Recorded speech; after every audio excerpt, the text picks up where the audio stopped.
Good afternoon, everyone.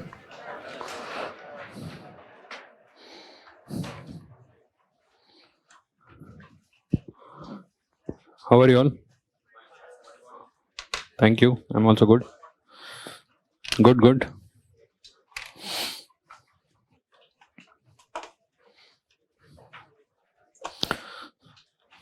So, Diwali पे घर नहीं जा रहे हो?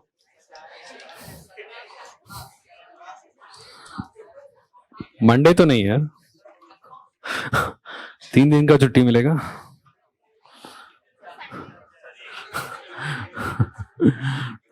I think 24, 25, 26. Still wait for the official mail. तो होगा.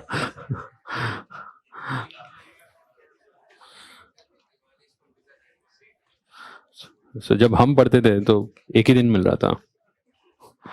ठीक है. At least you have more.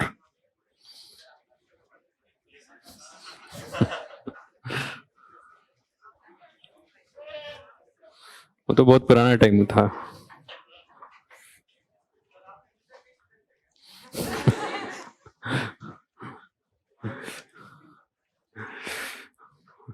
Time अलग था, दुनिया भी अलग था. ऐसा लगता है कि बहुत चेंज हो गया. जैसे यूपीएससी का प्रिपरेशन भी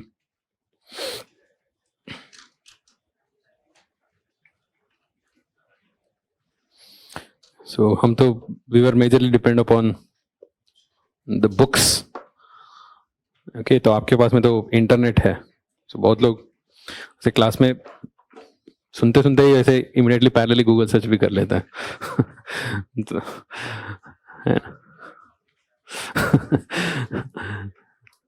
तो, हमारे टाइम में तो इतना नहीं था. Like we are majorly depend upon the books and the faculties. ठीक है, टाइम के हिसाब से यूपीएससी भी चेंज हुआ है, आप भी चेंज होना चाहिए. So it's good. So UPSC का रिक्वायरमेंट भी बहुत चेंज हो गया है ना. It has become more dynamic and what is expected out of the candidate has also changed in a good or bad, both the ways. Competition तो बहुत ज़्यादा बढ़ गया है. सो प्रीलिम्स में ही आपको पता चलेगा. Like in prelims itself it has become too dicey. So इसलिए आपको प्रीलिम्स में बहुत ज़्यादा ध्यान देना है. ओके. मेंस में ऐसा है कि like you don't have to read in a very wide manner. जितना पढ़ा है वो ठीक ठाक पढ़ के जाना है. It's more about writing. It's more about how you are going to write, how you are going to address the question. आधा क्वेश्चन तो ऐसे प्रीलिम्स ठीक ठाक से पढ़ लिया तो आधा क्वेश्चन तो वहीं पे सॉल्व हो जाएगा. So you just have to write. But prelims is not something like that. So बहुत पहले तो like if you know before 2011, so prelims में भी optional था. Okay, so maybe उसी टाइम का हूँ. So प्रीलिम्स में ऑप्शनल एक पेपर होता, जनरल स्टडीज का एक पेपर होता. And optional had a huge weightage. General studies had 150 marks, 150 questions, 150 marks. And optional was 80 questions, 80 question, 80 into 3 marks. Okay, so 240, 3.5 marks, sorry, 3.5 marks. कैसे था? Around 300 marks का optional था, 150 marks का general studies था. So used to depend more on the optional. General studies तो ऐसे ही जाके लिखते थे. General studies included CSAT also. Included CSAT, included the current affairs. सब कुछ मिला के बहुत डायरेक्ट क्वेश्चन आता है. If you see before 2011 question they are one word. Okay, one word statement को कोई नहीं था. Like you just know it, you don't know it, ऐसे. So major scoring used to happen from optional. तो most of the जो thoroughly prepare किया तो आपका 300 में 250 वहीं पे आ जाता. Cut off was around 200, so 250 optional से ही. तो general study this is just for namesake. So but the time has changed. Like अभी तो proposal है कि mains में भी optional हटा दे. So that makes it more general. So you know the idea of optional. Why did they bring the idea of optional in UPSC?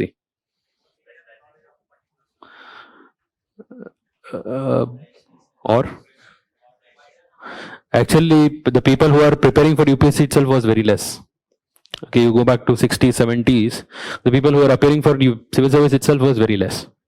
Then they thought, let's test them in their own field. जो भी आएंगे उन्हीं का ही field में ही test करेंगे. Okay, you can choose your own optional, then you come with that, then we'll test in that. So with that idea they started when the overall participation was very less. So gradually अभी इतना बढ़ गया है कि like optional का जरूरी है ही नहीं, है ना? So of course my optional was geography, so I studied from both prelims as mains point of view. Prelims में तो बहुत ज़्यादा information था, so most of my knowledge comes from there. ठीक है, चलो let's come back to geography. और कहानियाँ बाद में बताते हैं.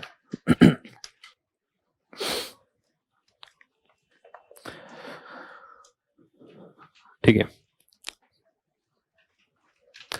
So in the last class we discussed about tides and soils. और ऑप्शनल का जो आप सुनते रहते हो ये सब रूमर्स है. सो जब तक यूपीएससी का ऑफिशियल नोटिफिकेशन नहीं आएगा तो तब तक no need to worry. Usually if at all there is a major change in the pattern, usually UPSC will notice 1 year before only. जैसे 2012 में सिलेबस चेंज हुआ था. ओके, जब सिलेबस चेंज हुआ था सो द नोटिफिकेशन मतलब एक official notice आ गया तो यूपीएससी से नेक्स्ट ईयर चेंज होने वाला है कि ऑलमोस्ट बहुत ज्यादा गैप दिया था. So no need to worry. ऐसे नहीं होगा कि इमीडिएटली इसी में नोटिफिकेशन में ही पता चलेगा. So this is not suppose to happen. So जो भी नेक्स्ट ईयर के लिए प्रिपेयर करने वाला है, so without any doubt prepare for optional. अगर नेक्स्ट ईयर में चेंज होना है तो अभी तक बता देना चाहिए था. So it should be out by now. And the recommendation for removal of optional is long pending one. So कब इम्प्लीमेंट होगा ये सब तो पता नहीं है. So don't worry about all the rumours. So जब तक यूपीएससी जो नोटिफिकेशन में जो भी जब तक नहीं आएगा, so you should not listen to all of this inside information, outsider information. ये सारा मिडिलमैन इन्फॉर्मेशन ये सब आता ही रहता है. ठीक है.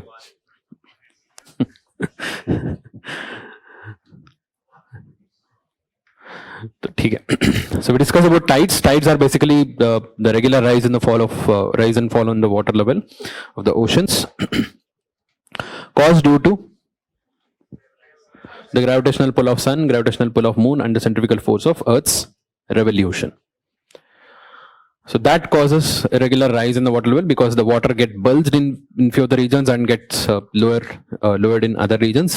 And जहाँ पर bulge होगा वहाँ पर high tide होगा, जहाँ पर कम हो गया so there is low tide. So whenever all the impacts are aligned together, gravitational pull of sun, gravitational pull of moon, and then centrifugal force of Earth's revolution, ये सारा एक ही line में arrange हो गया, we will have a very high tide. That is what we call as a spring tide.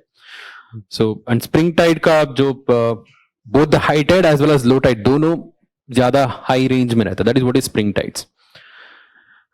When all the factors are like cancelling out each other and trying to reduce the impact of each other, the tides which we experience there called as neap tide. Average से और छोटा सा रहता है. Even the high tide is also not that high, low tide is also not that low. So that is what we call as the tides. So other than that, we also have the factors of the local topography, the ocean bottom topography, the coastline, and the overall the distribution of water. All of these would decide. The types of tides includes the spring tide, neap tide, diurnal and semi-diurnal tides. And significance तो हमने detail में बात किया है. So about the generation of tidal energy, the formation of tidal ports, and the natural cleansing of coasts, the coastal erosion, restriction of delta formation, and even the biodiversity of the coastal region. All of this. The maritime zones are classified into, from the baseline up to 12 nautical miles it is territorial sea, up to 200 nautical miles it is 200 nautical miles exclusive economic zone, 24 nautical miles contiguous zone. So behind the baseline it is internal waters, and beyond the exclusive economic zone it is high seas. High seas come under International Seabed Authority as per UN clause. ठीक है. These are the maritime zones. ने बात किया इसके बारे में. Then we started with biogeography. It is related to the soil and the life associated with the soil. So we have discussed the various different terms related to soil, regolith, horizon, soil profile, all of this, and different horizons in the soil. O horizon, A, B, C, D. So O is the topmost layer, A is the topsoil, B is the subsoil, C is regolith, and D is the parent rock, which is called as bedrock. The factors affecting soil is equal to PCORT. Okay, parent rock, climate, organism, relief, and time. Okay, all of these have an impact on the soil formation of a particular region. ठीक है, यहाँ तक बात हुआ था. Any doubt still here? It's all clear?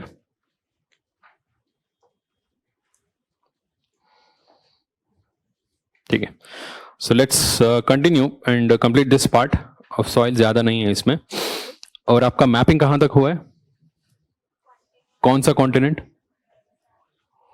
सारा continents हो गया.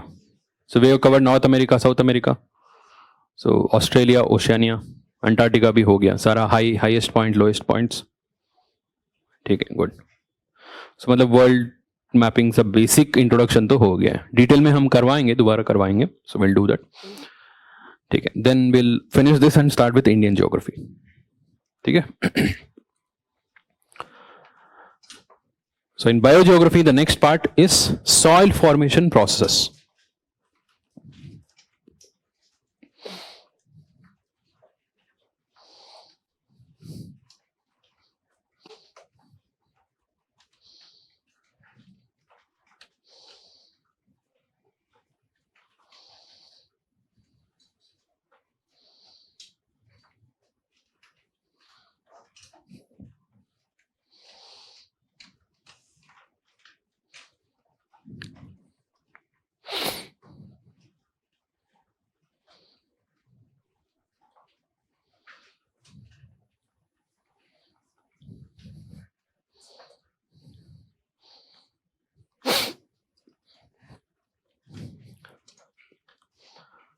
So we have covered the terms related to soil, soil profile, the different layers and the factors affecting soil.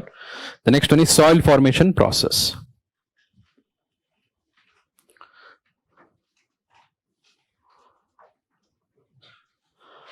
So how do we define soil?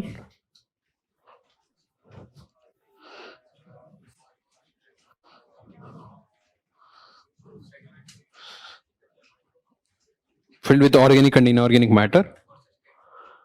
That is what is the main thing about soil. It has the capacity to sustain the vegetation, capacity to support the vegetation. That is how we define a soil. It should be able to support the vegetation. Okay, here you can see this is all the layers of sediments only, the sediments which are derived from the rocks. The rocks undergoes the breakdown, the weathering, the erosion, decaying, all of this process happens. Just because of that, we cannot call it as soil. Okay, not just the broken sediments cannot sustain a vegetation. Right? So we need that soil to be mixed with the nutrients, the minerals and the organic compounds, the water content as well as gases required for the growth of vegetation. Vegetation requires all of these. It absorbs all of these from the soil. कैसे? Through roots. Roots से absorb करते हैं continuously. So that is how it supplies the nutrients to the soil. Some of it comes from the above. ऊपर से आता है, sunlight हो गया, gases हो गया, some of the gases they come from above. So majority of it comes from below. So जितना ज़्यादा nutrients रहेगा, जितना ज़्यादा in terms of the organic compounds and those things which are required by the soil, required by the plants and vegetation, उतना ज़्यादा fertility होगा. ठीक है? So what brings this fertility? The various different process involved in the soil formation. All these processes, soil formation process,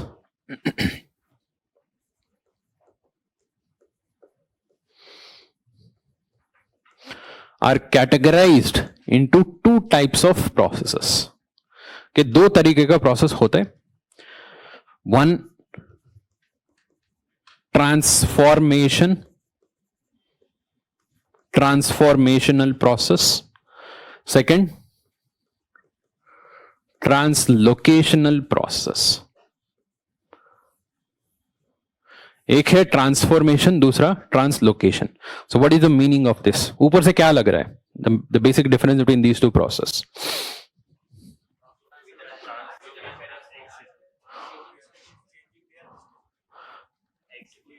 Which one? Translocation में क्या होता है? उसका लोकेशन चेंज हो जाता है. Transformation, it changes the form.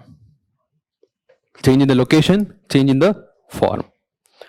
Transformation process involve all these activity which changes its form, broken down of the larger rocks into smaller fragments, which we call it as weathering.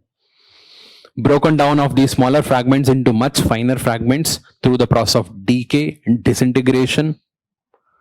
Okay, overall the size of the fragments will decrease. The nature of these fragments would also change. But all of these are happening in its own place. मतलब जहां पर है वहीं पे होगा. There is no movement, there is no shifting of these fragments from one place to another. So wherever the form of these sediments and the rocks would change and they undergo continuous decomposition, decay, disintegration, breakdown, that is what we call it as transformation. It involves weathering majorly. Weathering is a major part of this. Weathering, decay, disintegration, over a period of time it will change its form. But that will not guarantee the fertility. But it is an important part. इसके बिना तो fertility तो नहीं आएगा. Soil तो बनेगा ही नहीं. So this is the basic part. So once it undergoes the transformation, ये तो continuously चलता ही रहेगा. Transformation तो continuously चलेगा. At the same time, translocation is also something which happens continuously. So what is translocation? The movement of different constituents of the soil, different sediments of the soil from one layer to another layer. It is not from one place to another. Within the soil profile, there are different layers, the upper layer, lower layers. तो इसके बीच में change होते रहेगा. What causes these movements? ठीक है? So if you see, this is the upper layer, this is the lower layers. Okay, we are talking about the A layer and B layer. C layer, D layer तो हमारा मतलब नहीं है. Because C layer is totally regolith, D layer is totally rock. There is a continuous movement of these sediments between the different layers within the soil. That changes the overall nature of the soil also. What causes this? There are two processes.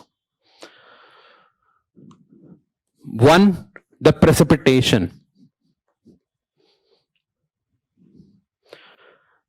Okay, the precipitation, the rainfall which comes from the atmosphere when it falls on the soil surface.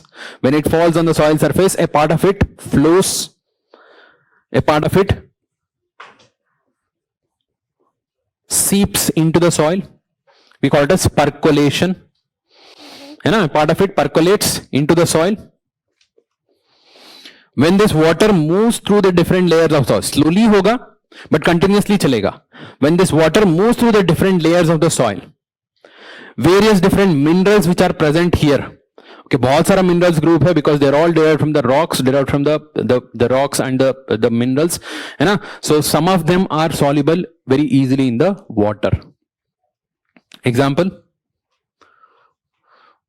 the salts, majorly the salts and the bases, sodium, potassium, magnesium, calcium, chlorine, all of these minerals which are present in the soil, they get dissolved in the water, and as the water moves down, all these mineral also moves down along with it, and they are brought to the bottom layer. Okay, that is B layer. वहां पर लेके आ जाता है. ठीक है, many of these minerals which are soluble in the water, and many of them are just carried by the water also. Even if they are not soluble, they are just carried by the water. जहां पर water flow बहुत ज्यादा रहता है, कहां पर होगा? Equatorial rainforest region, very heavy precipitation, water flow is very high. It will carry many of these minerals. So they bring the minerals to the lower layers. There is a movement of these minerals from upper layer to lower layers. In some of the places where there is not much of precipitation, precipitation का opposite है evaporation, है ना? Where there is more evaporation than precipitation, convection नहीं होगा. Convection is basically through the process of evaporation only. We need more evaporation. Where the water on the surface gets evaporated, there is a deficiency of water in the surface layer. यहाँ पर तो पानी कम हो गया. But assume that there is some more water in the bottom layer. There is no water here, there is a water in the bottom layer. So there is a natural tendency of the water to rise upwards even against the gravity. कैसे? Through capillary action. through the small pores which are present in the soil, the water is absorbed, it is sucked upwards. है ना? So जैसे जैसे यहाँ पर पानी कमी होता जाएगा, जैसे हम like straw से पानी पीते या नारियल पानी पीते, in the same way it absorbs the water from the bottom layer. The soil itself has that tendency. Through capillary action, it causes the water to rise upwards.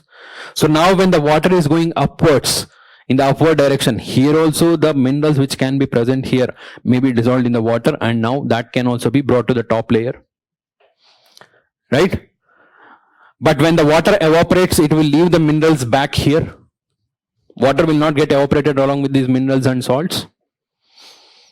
Fine. So इसलिए deserts में जहां पर बहुत ज्यादा evaporation होगा, top layer में बहुत salt accumulation हो जाता है, राइट? सो डेजर्ट में तो सॉइल बहुत, कुछ जगह में तो बहुत ज्यादा सॉल्टी सॉइल मिलता है. The top layer is too much salty, so it's because of the evaporation. So basically there are two movement within the soil. In those region wherever there is a precipitation more than evaporation, the water moves downward. Wherever there is more evaporation than precipitation, the water moves upwards. So depending upon the movement of water, minerals also move, and during this process the entire composition of the soil changes from the top layer to bottom layer to top layer. ठीक है? So that process involves the translocational process. Translocation has various different categories, various different processes involved: leaching, laterization, podzolization, salinization, calcification and glaciation. ठीक है? Very briefly बात करेंगे इसके ऊपर. Individually question कभी भी नहीं आएगा. They are not going to ask what is laterization and all. वो सब तो ऑप्शनल का है. जनरल स्टडीज में इतना काफी है. Okay, so within general studies this is sufficient. In fact all of these are not there in your NCERT.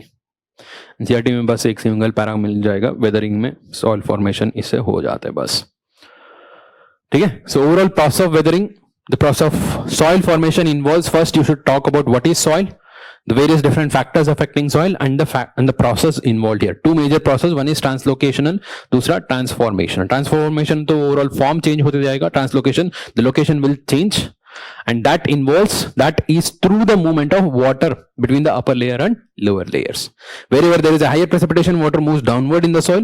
Wherever there is higher evaporation, the water moves upward in the soil. Depending upon the overall movement, we have different types of process. ठीक है? So write about this. Soil formation process. First one, transformation.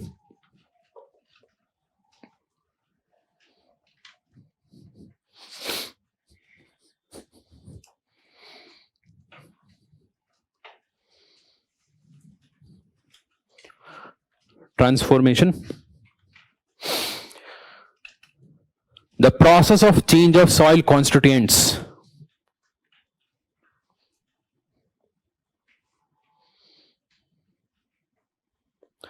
The process of change of soil constituents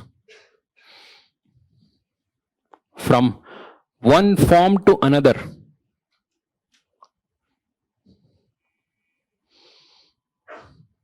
From one form to another through breakdown,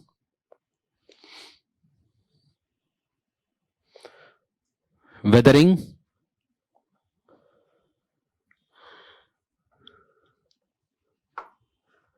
decay, etc. is called as transformation processes.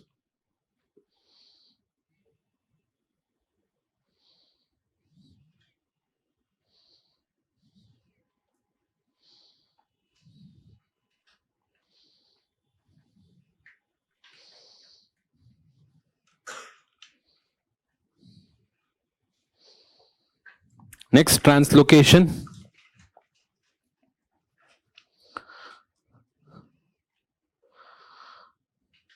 The movement of soil constituents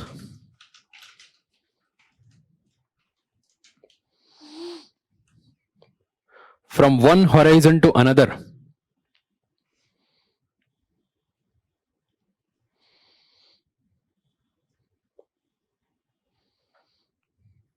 from one horizon to another within the soil profile,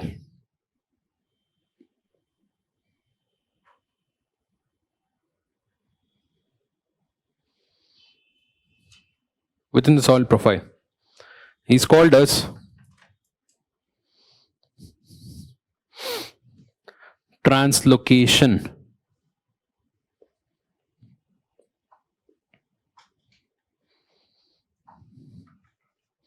Stop. Translocation process. Translocation processes depend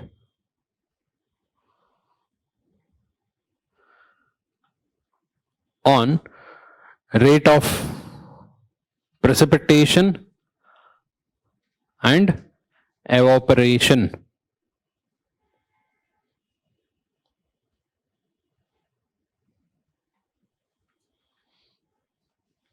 Rate of precipitation and evaporation. ठीक है.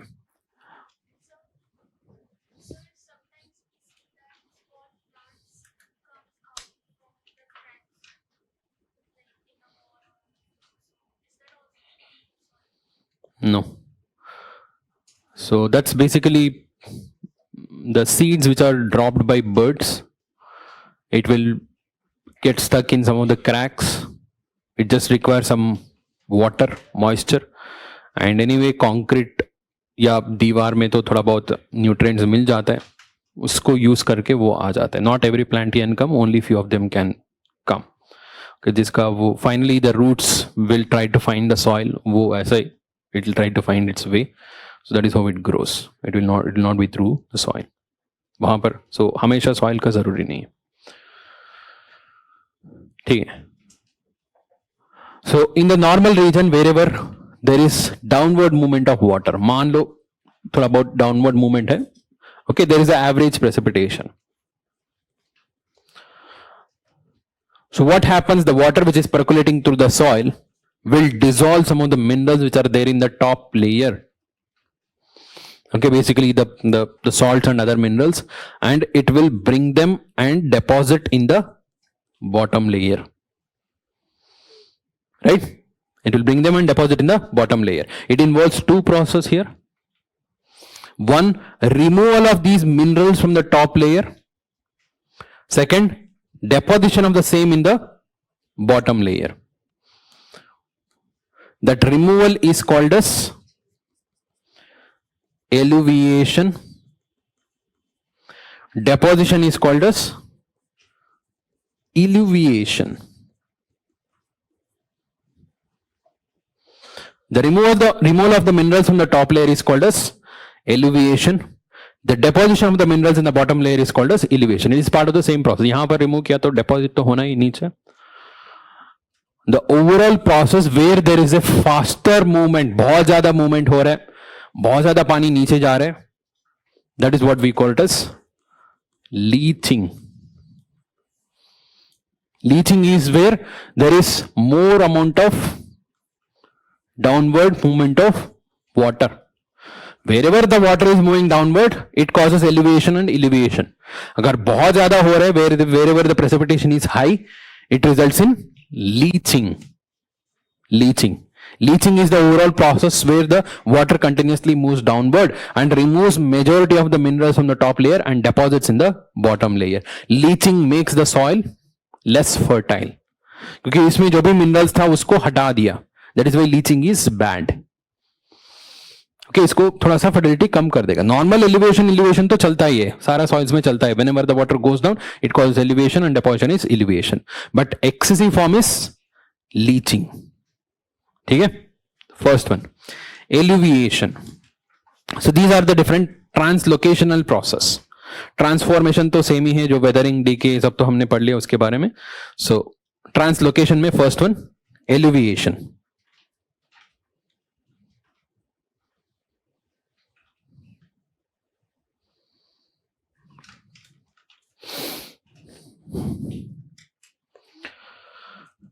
The downward transport process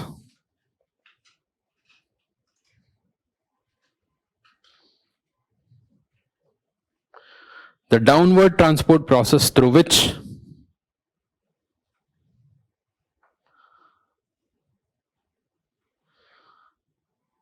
the minerals are removed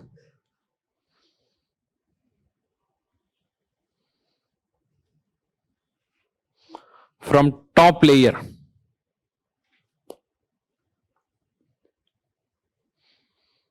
Through which the minerals are removed from top layer. That is elevation. Next, elevation. Okay, elevation. It is the reversal of elevation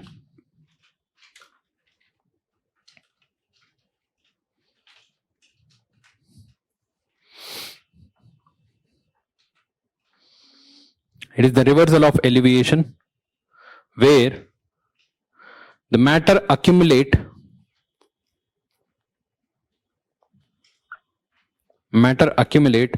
in the lower horizons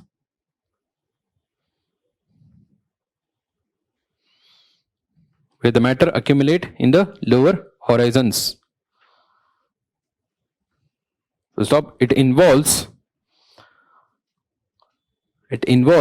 deposition of minerals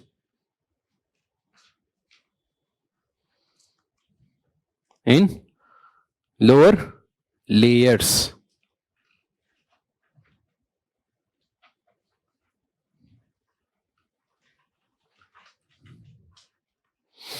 Next, leaching.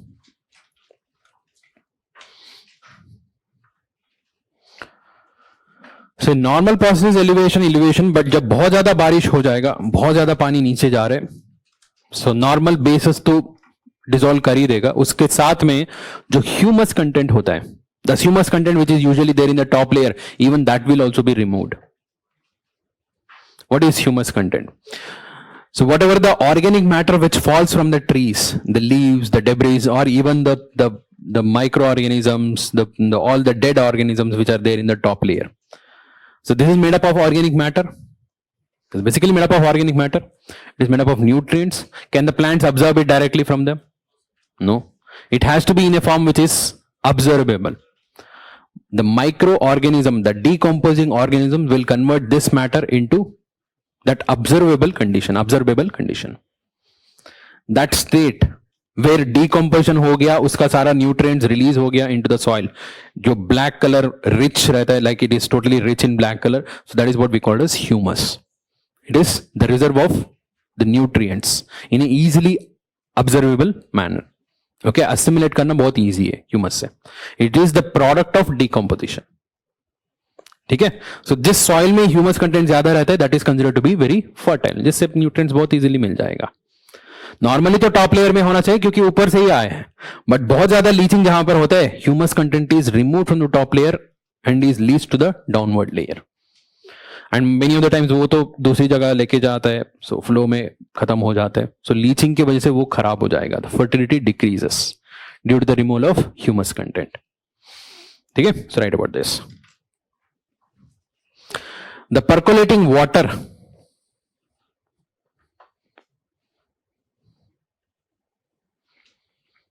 removes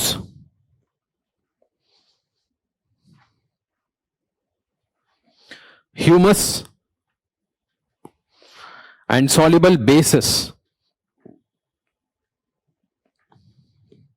Removes humus and soluble bases from the upper horizons.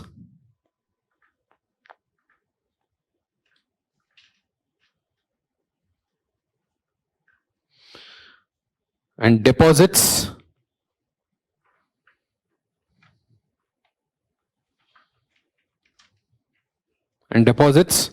in lower ones.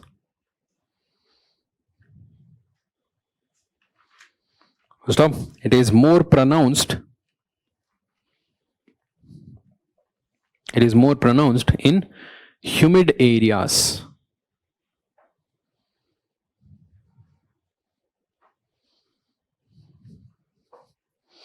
It is more pronounced in humid areas.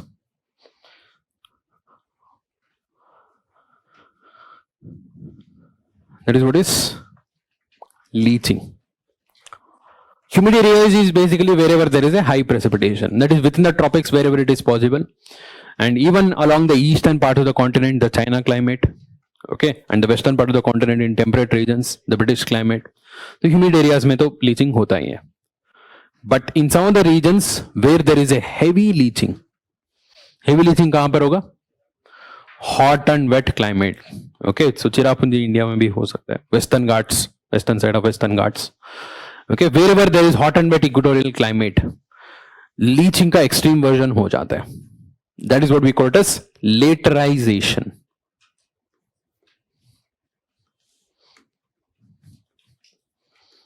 It's called as laterization. So laterization is basically the extreme version of leaching. बहुत ज्यादा बारिश आ जाएगा. Daily heavy precipitation होगा, convection cloud formation precipitation. This water seeps into the soil. In this condition, wherever there is a laterization, it is not only the humus and the bases, even silica content is also removed from the soil.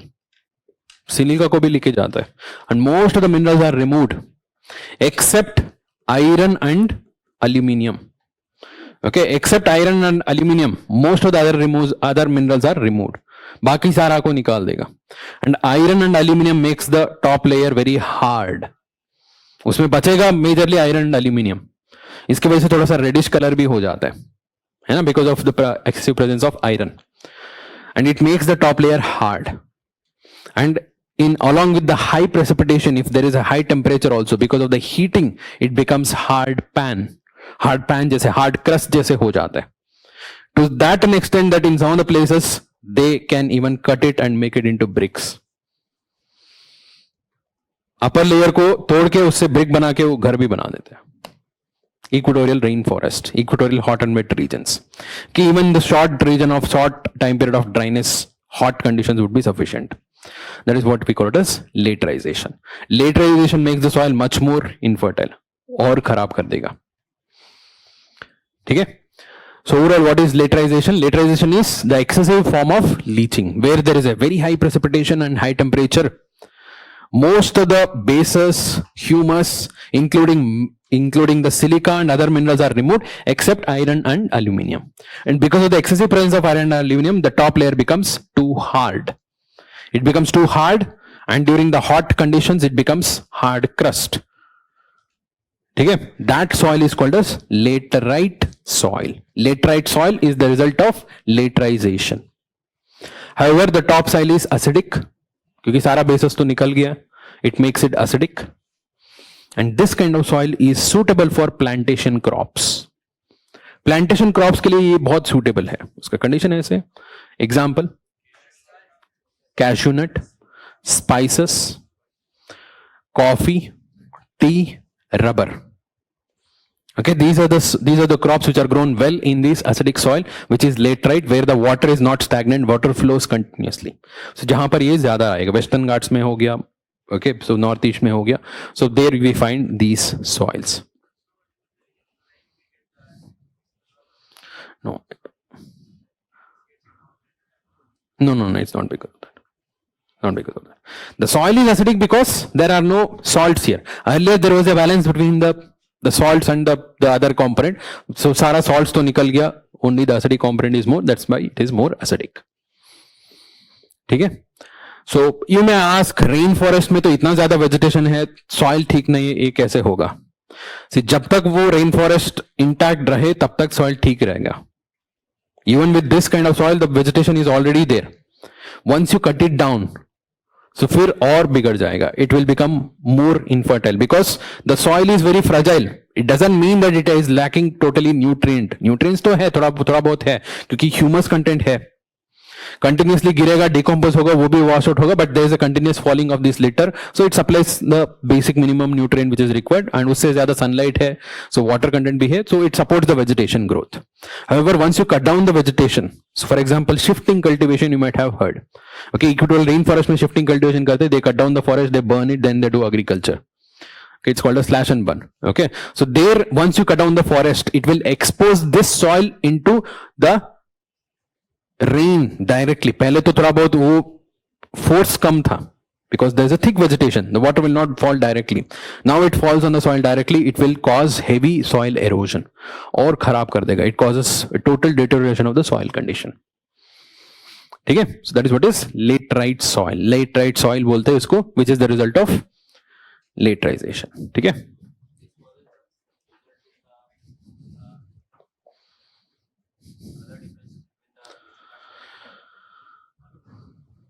Yes. This is slightly red in color. Laterite soil is slightly red in color due to the presence of excessive iron.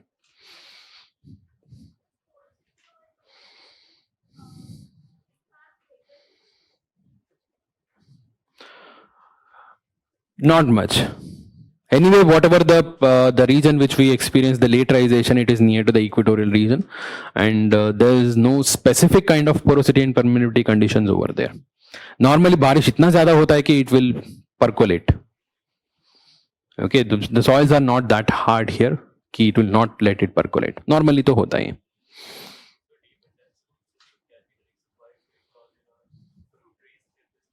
Yes, deep and dense root system भी है. Yes.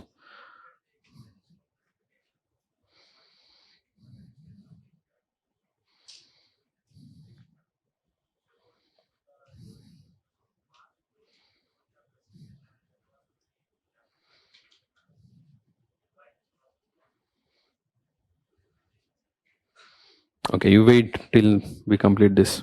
There are some more process. You will get the answer on that. ठीक है? So is that clear?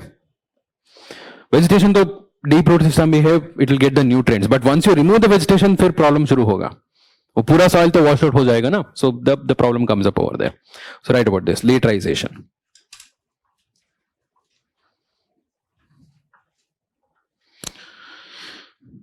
In hot and wet equatorial regions,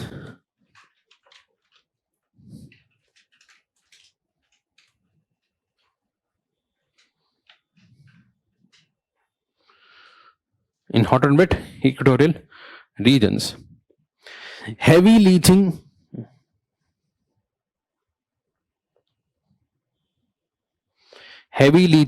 removes silica and other minerals.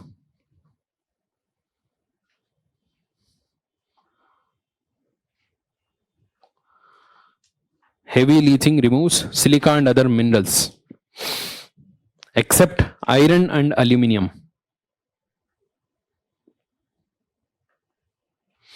Except iron and aluminium, which accumulates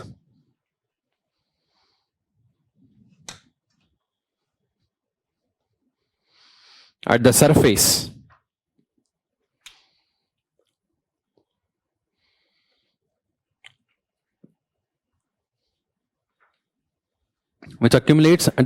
leading to the formation of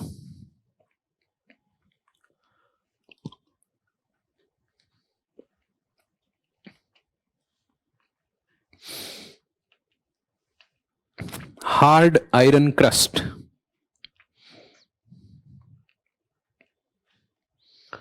Hard iron crust. Stop. Laterization results in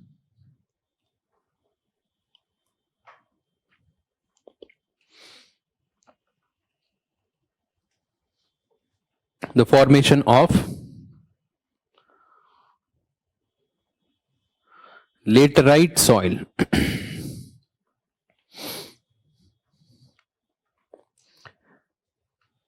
Results in the formation of laterite soil. Laterite soil is slightly acidic.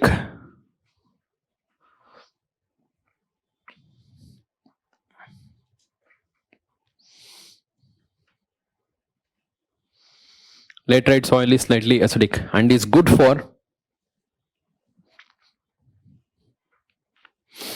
the cultivation of plantation crops. Cultivation of plantation crops such as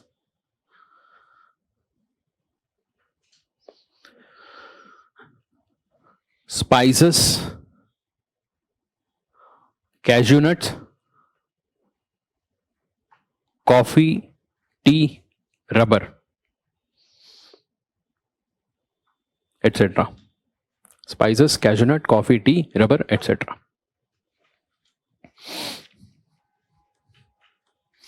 So next one, podzolization.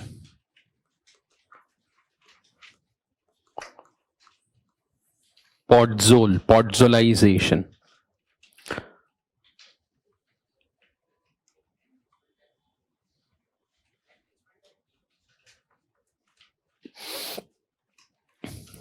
Enrichment basically refers to the accumulation of minerals in the top layer. Elevation is accumulation of these removed minerals in the bottom layer. Okay, so that is the general meaning. But बहुत जगह में enrichment just means that the accumulation. Normally, soil fertility के context में enrichment of the soil fertility means more minerals in the top layer. That is what is enrichment. Podzolization. So come to the colder regions. Colder regions कहाँ पर होगा? Temperate regions में होगा. Where there is a higher latitudes, temperate regions 45 to 60 degrees of north and south latitude. Beyond 60 degree, it is covered with ice, permanently frozen. है ना? थोड़ा बहुत frozen condition में. So in the cold conditions, not only 45 to 60 degree north and south, even in the high elevated regions of tropical. Okay, for example, Himalayas, you go about 2,500 feet. So 2,500 meters. Okay, so we have cold conditions. The cold conditions is where there is a probability of snowfall and the vegetation changes to coniferous type of trees. यहाँ पर coniferous type of trees होता है. That is what is cold condition. यहाँ पर soil condition ही अलग होता है. Why? The coniferous tree are known for needle-like leaves. First of all, why they are coniferous in shape? To shed off the ice. Snow accumulation ज़्यादा नहीं होना चाहिए, नहीं तो deform हो जाएगा. So second, इसका जो needle-like leaves क्यों होते हैं?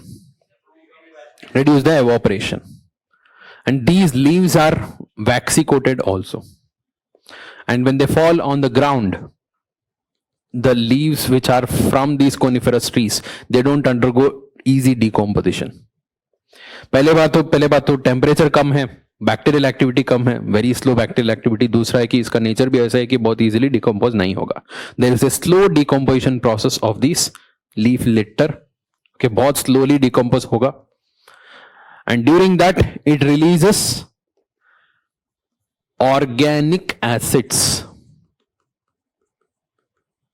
ओके, सो जो डिकम्पोजिशन के टाइम में जो माइक्रो ऑर्गेनिज्म रिलीज करता है ना, तो organic acids are release through the process of decomposition. And now the soil is rich in organic matter because of the slow decomposition. However it is also rich in acidic content. Organic acids जो release करता है ना, वो पूरा soil में ऐसे जमा हो जाता है. Now whenever there is a rainfall, this rainfall will get mixed up with this organic acids in the soil and makes it results in the formation of organic solution in the soil. Okay, when the water get mixed up with these organic acids, it forms a organic solution, and this organic solution will remove many of these minerals from the top layer. Top layer में many of these minerals get dissolved in these organic acids. Organic acid का जो solution होता है, including iron and aluminium, जो वहां पर नहीं remove हुआ था वो भी यहां पर रिमूव हो जाएगा. बट यहां पर बच जाएगा हमारा silica oxides. The top layer is rich in silica oxide, except that most of these minerals from the top layer are removed by the percolation of these organic acids which are percolating downwards, and all these minerals get deposited in the bottom layer. So what are the things which are happening? पहली बात है कि the leaf litter and the other organic content in the cold regions is it undergoes very slow decomposition. The slow decomposition causes the release of organic acids. When the rainwater get mixed up with the organic acids, it forms organic solution. okay, which will dissolve many of these minerals in the top layer. okay, बहुत सारा bases को भी remove कर देगा, है ना, बहुत सारा humus content को भी remove कर देगा, and including iron, aluminum, all of these are removed except the silica content. Silica content is left in the top layer, बाकी सारा bottom layer में deposit हो गया. It is also a form of leaching only, but we don't call it as leaching. We call it as podzolization. Podzolization. The resultant soil. What is the resultant soil? It is rich in organic acids. It is rich in silica content. That soil is called as podzol soil. इसको बोलते हैं podzol soil. Podzol soils are majorly found in temperate regions and high elevated regions of tropical conditions. Okay, so यहां पर भी ज्यादा कुछ नहीं कर सकते, वेजिटेशन तो ज्यादा बहुत ज्यादा फर्टाइल तो नहीं होगा ये, ठीक है. So except few of the orchards, fruit orchards which are suitable for growing in the cold conditions. Other than that, we cannot have large scale agriculture. So this is called as podzolization. Next one, podzolization.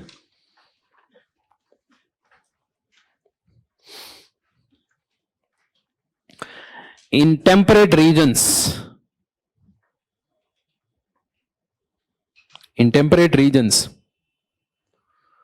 and high altitude conditions,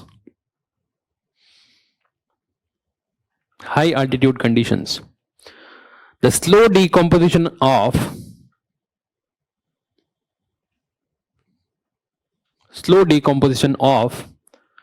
coniferous litter,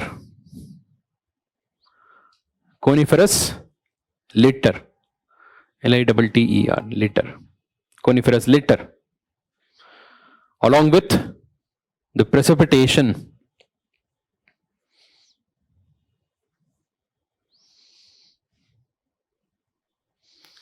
creates a soil solution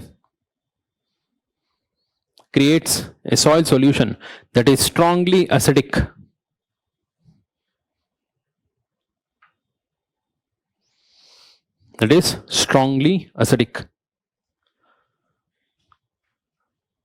Stop. It is due to the formation of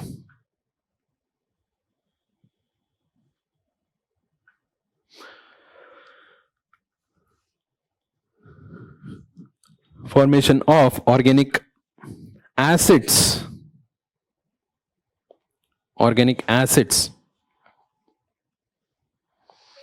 which removes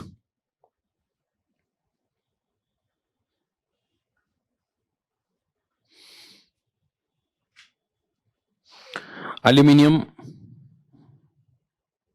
iron, and other organic matter.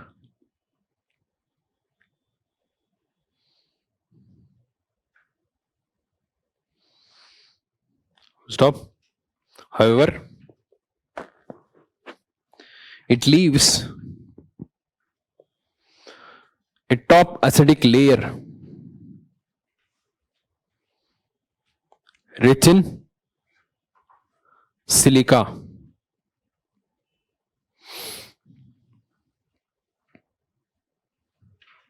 Stop. The resultant soil is called as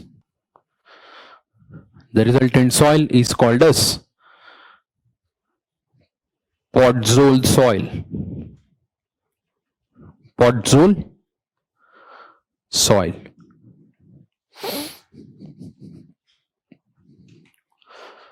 ठीक है. सो जो अभी तक discuss किया था, in those regions where there is dominance of downward movement of water, the water is moving downward. इसका मतलब ये नहीं कि evaporation नहीं हो रहा है, evaporation भी होगा, but there is more downward movement than the evaporation. Okay, let's come to those regions where there is domination of upward movement.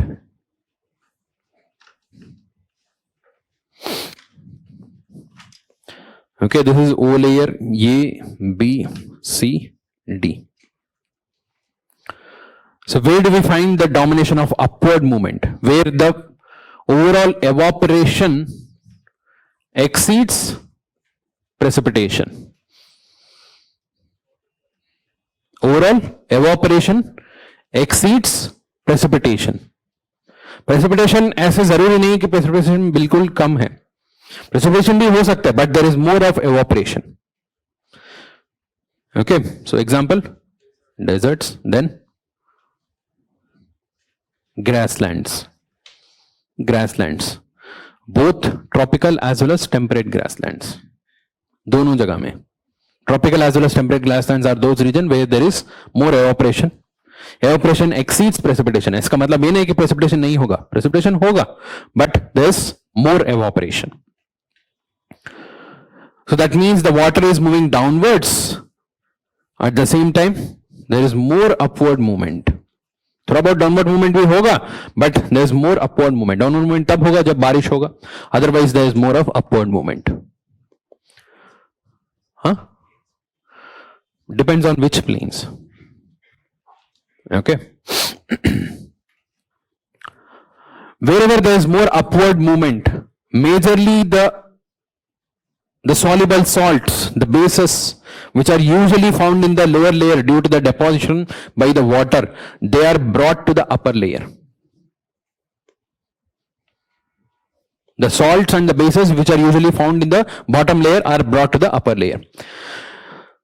See, if we are talking about the deserts, वहां पर तो बहुत ज्यादा evaporation है, very less precipitation है. Okay, let's talk about grasslands. Okay, grasslands में क्या होगा? There is evaporation, at the same time there is precipitation, just that evaporation exceeds precipitation. Okay, precipitation कब तक हो, मतलब कितने extent तक होगा? Up to 70 centimeters. That is what is grasslands. 25 से कम हो गया तो desert हो जाएगा. It is in between 25 to 70 is grasslands. There is precipitation, at the same time there is evaporation. मतलब precipitation इतना भी कम नहीं कि there is only evaporation. There is both downward movement, but upward movement is dominating. Here in this case, calcium carbonate accumulates more in the top layer. Where the upward movement is sufficient enough to balance the downward movement and it is just above the downward movement. Downward movement से थोड़ा सा ज्यादा है. There you will find more accumulation of calcium carbonate which is moving upwards. So if there is a heavy evaporation, excessive upward movement, then only the sodium and potassium salts will come into the upper layer. We need excessive evaporation, more upward movement चाहिए. Normal condition में it's only the calcium carbonate which accumulates in the top layer. So where there is just the balance between the evaporation and precipitation, it is more of calcium carbonate which accumulates. Along with that, there is humus content also. Grass undergoing decomposition, humus content generate होगा, but that is in the top layer only. There is humus content, there is calcium carbonate. This is the best soil in the world. One of the most fertile soil in the world. That is what is black earth. We call it as black earths. Okay, they are found in the temperate grasslands. Temperate grasslands में मिलेगा. The steppes, prairies, pampas, downs, velds.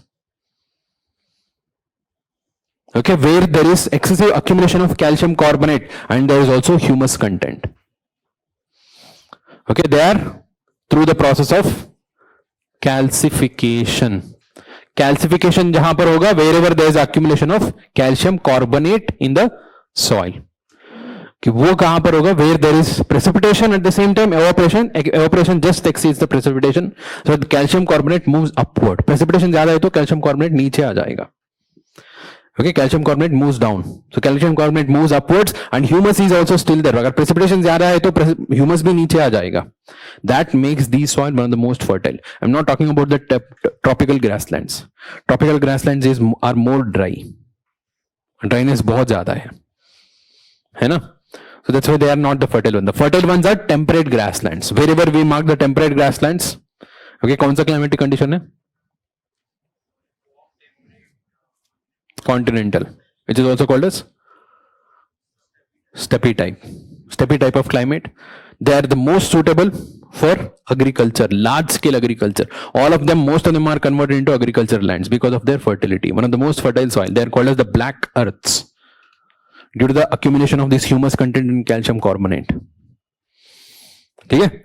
So in Central Asia, the Eastern European countries, they are used for Ukraine and surrounding region में ना, जहाँ पर steppes है, they are used for large scale commercial agriculture. Our Central Asia में they used for animal rearing, horse rearing. In America, though, we know that it is used for large scale wheat monoculture. They grow wheat in large scale. बहुत बड़ा scale में करते हैं, machine scale में, machine use करके करते हैं. In South America, pampas, they are again wheat cultivation as well as cattle growing. Okay, Velds in South Africa, same wheat as well as cattle. Downs, they are known for sheep rearing. Wheat cultivation भी होगा, sheep rearing ज्यादा है उधर. Okay, they are used for large scale commercial agriculture. The soil is the deciding factor. Here it is the process calcification. The excessive accumulation of calcium carbonate makes it more fertile. Okay, evaporation और ज्यादा कर दो, बहुत ज्यादा evaporation कर दो, then comes our sodium and potassium salts to the top layer, and that makes the top soil impermeable. वो पूरा सॉइल पोर्स में accumulate कर देगा, उसको पानी अंदर आने के लिए नहीं छोड़ेगा. It makes it too hard and too saline. And जहां पर salt ज्यादा है, even the plants cannot grow. The plants will absorb this salt and will not be able to grow. So plants तो आता ही नहीं है. That is where you will find salinization. इसको बोलते हैं salinization, where there is excessive evaporation, excessive accumulation of sodium and potassium salts. Okay, desert regions में होगा, semi-arid regions में होगा, and also in those regions wherever there is faulty irrigation practice. So what is faulty irrigation practice? Where the irrigation is not matched with the weather conditions. For example, Punjab, Haryana. Okay, in Punjab, Haryana, they follow this flood irrigation method for rice cultivation. है ना? Rice cultivation कैसे होता है? So they grow the rice sapling in a nursery. Nursery में they will grow it and they will transplant it to the field. While they transplant into the field, they need standing water, still water में ही transplant करना है. Why? उसमें weeds कम होता है. Weeds are going to be less in that. To avoid weeds, they use this flood irrigation method. पूरा field को पानी से flood कर देते हैं. In that standing water, they will put this rice sampling. Okay, then it will grow, but उसको पानी को continuously maintain करना है until it comes to a certain height.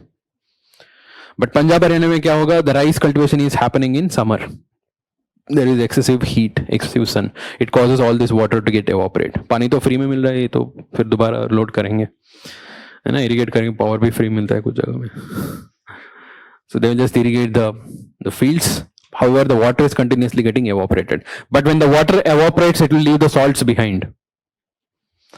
It will leave the salts behind. These salts will start to accumulate in the top layer of the soil.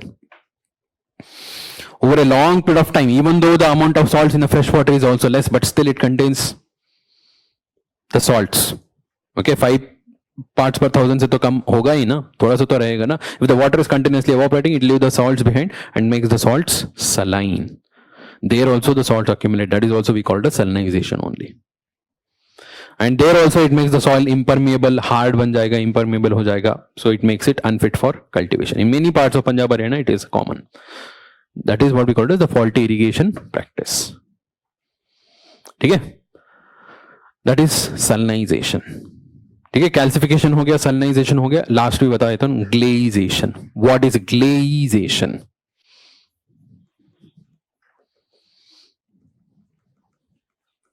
So glaciation is when the overall surface में पानी बहुत ज़्यादा है. The waterlogged conditions are near to the surface. For example, delta regions, the coastal lagoons, the backwaters, where there is more water, stagnant water, the organic content is more, and this organic content decomposes slowly and it accumulates more in the top layer of the soil. Organic content तो ज़्यादा रहता है. However, this is bad for many of the minerals. They undergo the reduction reactions and फिर उसका color भी change हो जाता है. Such kind of process where the color of the soil is changing and slightly acidic भी हो जाएगा. So that process is called as glaciation. You will find only in the delta and coastal regions. It is called as glaciation. ठीक है? So any doubts here?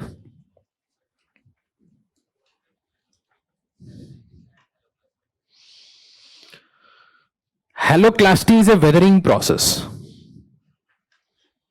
है ना, where the salt which is accumulating in the rock pores is cracking the rocks. It is accumulation of salt in the rock pores. Here it is accumulation of salt in the soil itself.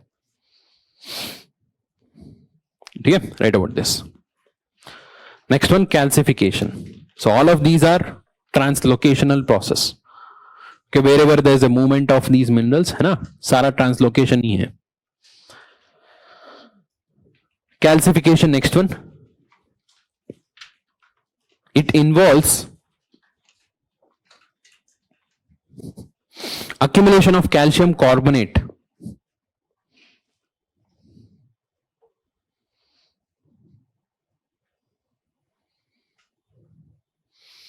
in the top layer of soil.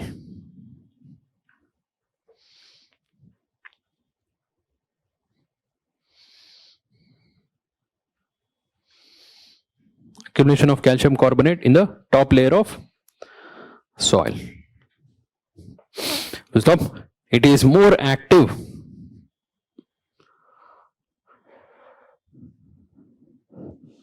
in temperate grasslands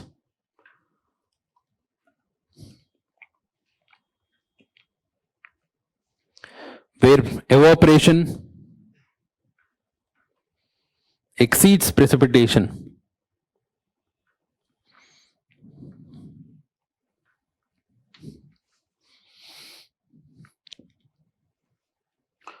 So calcification increases the fertility of soil.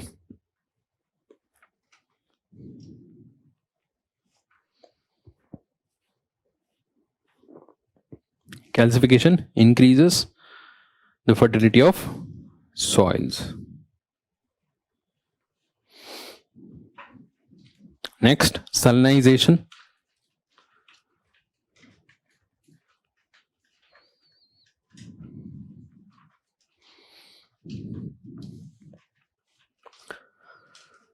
It involves accumulation of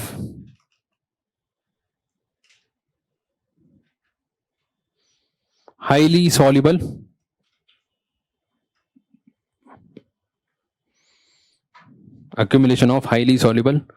sodium and magnesium salts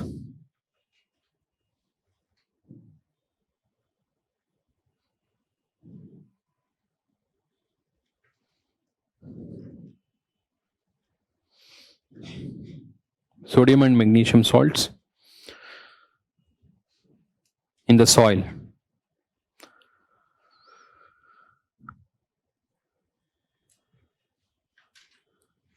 It is active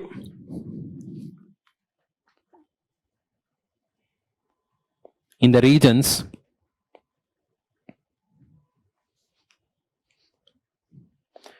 where there is excessive evaporation.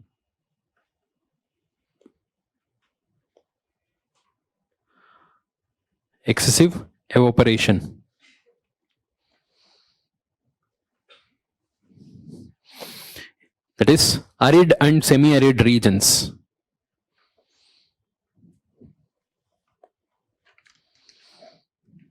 Arid and semi-arid regions. Stop. It is also found in the regions of faulty irrigation practice.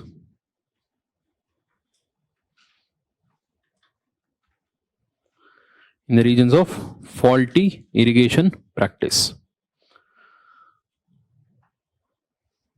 Next, glaciation.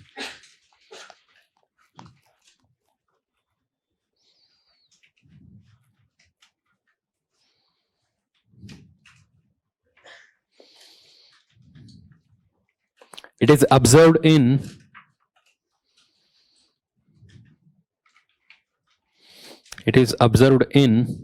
waterlogged conditions.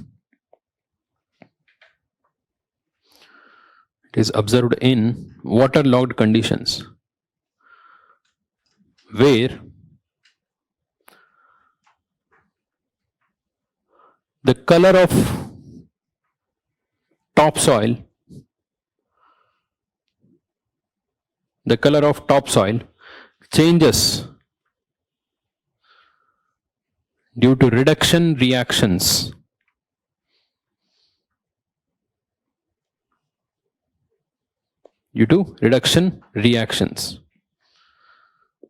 Stop. It involves the accumulation of organic matter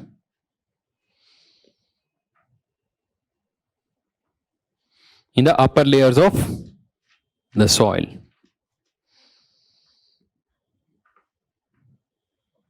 In the upper layers of the soil.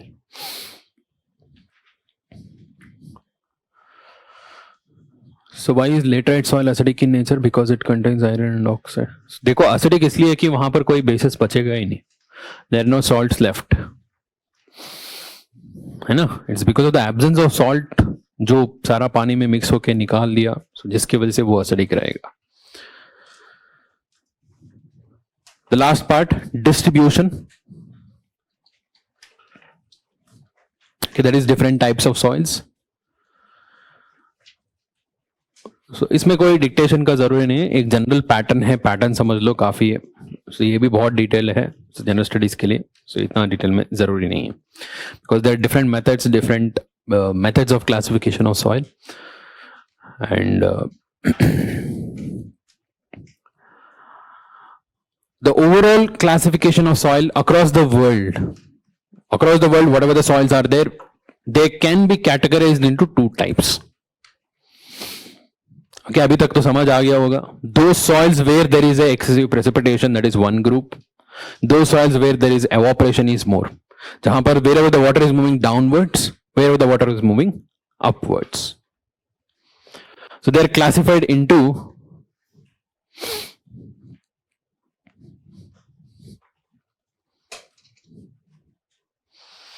you might have heard about them. Pedocal, pedalfer.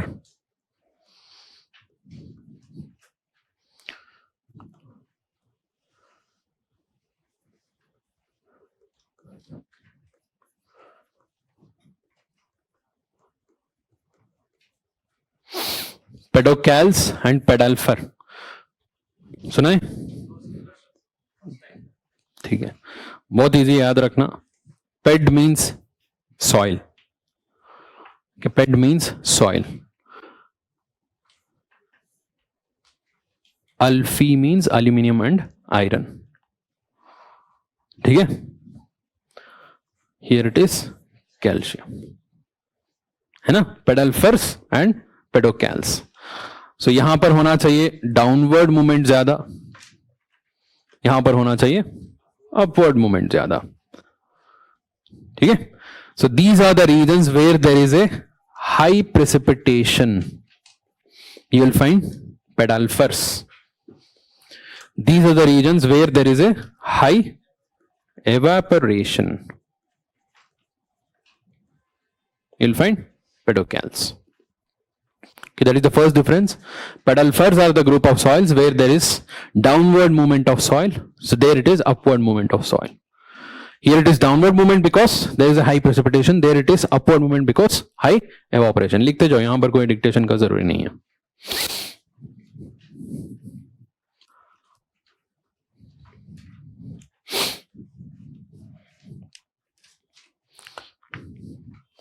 So pedalfers are basically water rich region, pedocals are water deficient region. Overall बात तो same ही है. What are the different soils you will find here? एक है हमारा laterite soil, which is the result of laterization, laterite soil.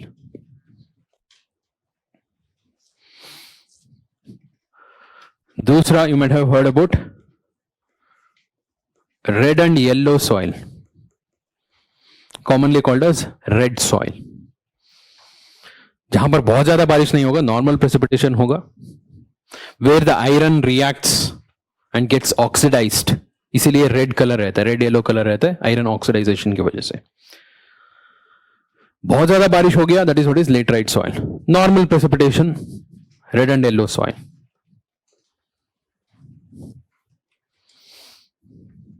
then comes podzol soil. देखो, you can clearly identify increase in the latitude. Equatorial region में मिलेगा laterite soil. थोड़ा सा ऊपर आ जाओ, बारिश कम होगा, रेड एंड येलो सॉइल. और ऊपर आ जाओ, टेम्परेचर ही कम हो गया, podzol soil. Right. So if you have to identify the distribution of these soils in a general pattern,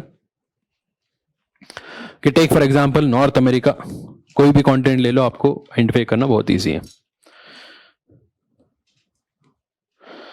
okay, so यहां पर एक लाइन मार्क कर दो.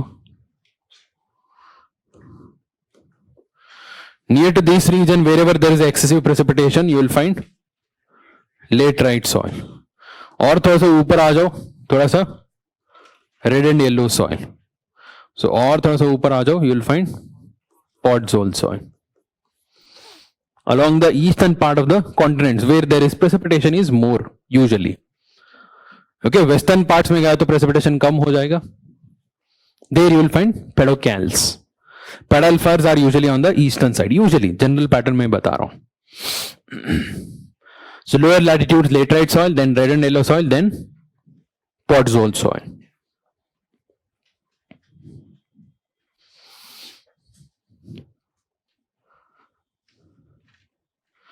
So यहां पर मिलेगा हमें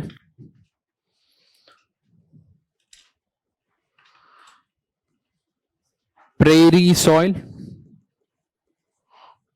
which is the result of calcification. Prairie soil जो temperate grasslands में मिलता है, that is what is prairie soil. Prairie soil, which is also called as the black earth. उसका एक्सट्रीम वर्जन कौन सा है? Desert soil, which is also called as red desert soil. Desert soil और red desert soil.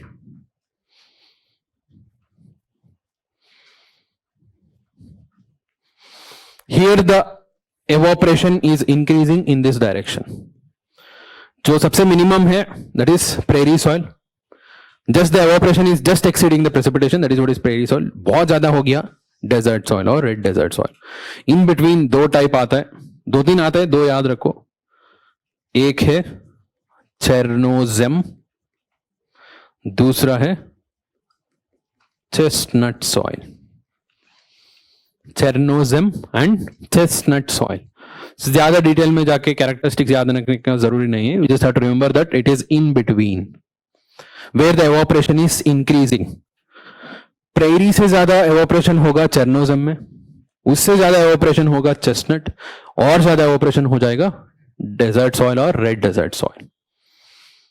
ठीक है, तो और ज्यादा एवापोरेशन हो गया, तो मतलब सॉल्ट कंटेंट इंक्रीज होते जाएगा. You just have to remember, मतलब identify the type of this soil. Identify किया तो काफी है, मैक्सिमम क्वेश्चन यही आएगा. Okay, which type of climate you will find this. सबसे ड्राइएस्ट जाते जाते हमें मिलेगा prairie, chernozem, chestnut, red desert. So lower latitude to higher latitude along those region where there is a higher precipitation, we have laterite soil, red soil and podzol soil. So on the map,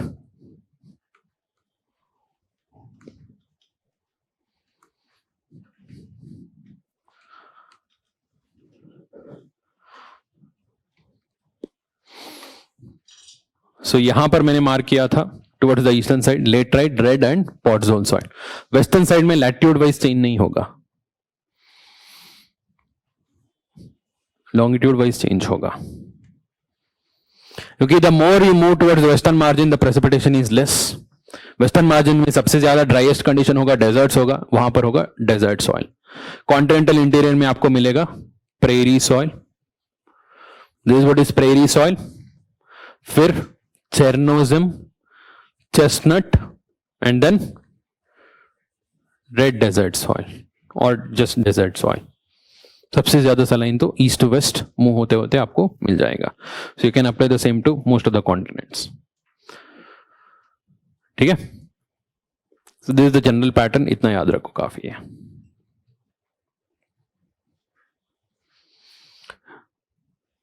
that is the different types of soil across the world. The soils of India will study it separately. Indian physical geography में हम इसके बारे में पढ़ेंगे. So other than this, biogeography में एक और part है the study of biomes, because the life is the result of soil, the vegetation is the result of soil. Vegetation also impacts the animal and bird life. That is what we call as biome. तो उसको यहाँ से better है कि environment में पढ़ना. Okay, you need to connect the overall the different types of life. Okay, you'll study about that in environment. Biomes में आप पढ़ोगे. ठीक है? So this completes our biogeography, where we studied about different soils across the world. बहुत basic ही है, इतना ही रखो, ज्यादा डिटेल में जाके रिसर्च करने का जरूरी नहीं है. Okay, so this is as I already told you, this is not even part of your NCERT. NCERT में भी नहीं है. So just for the safety side, so question आ सकते हैं, यहाँ पर आ सकते हैं. Okay, that's why I have covered this. So any doubts here?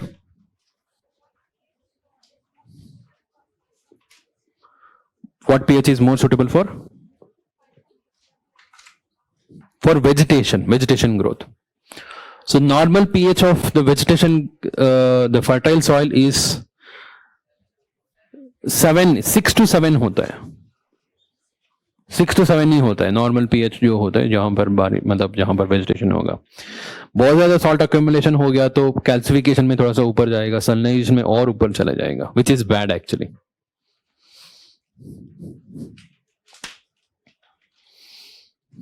ठीक है.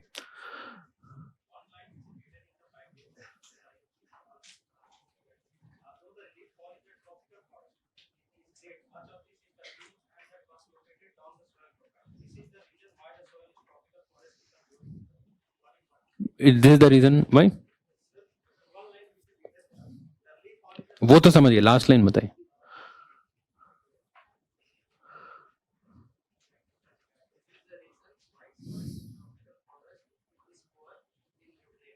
Yes.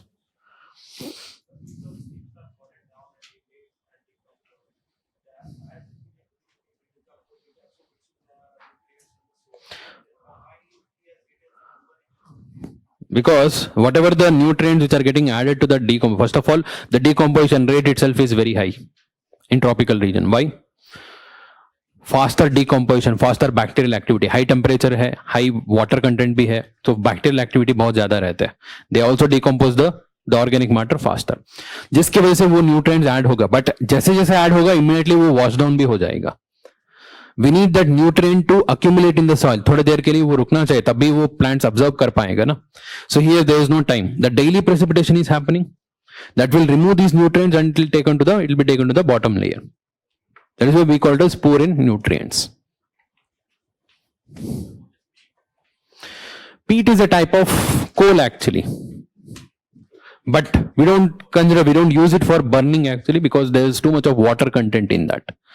So जो glaciation के वजह से होता है ना, that type of soil is also called as peaty soil भी बोलते हैं, where there is more organic matter.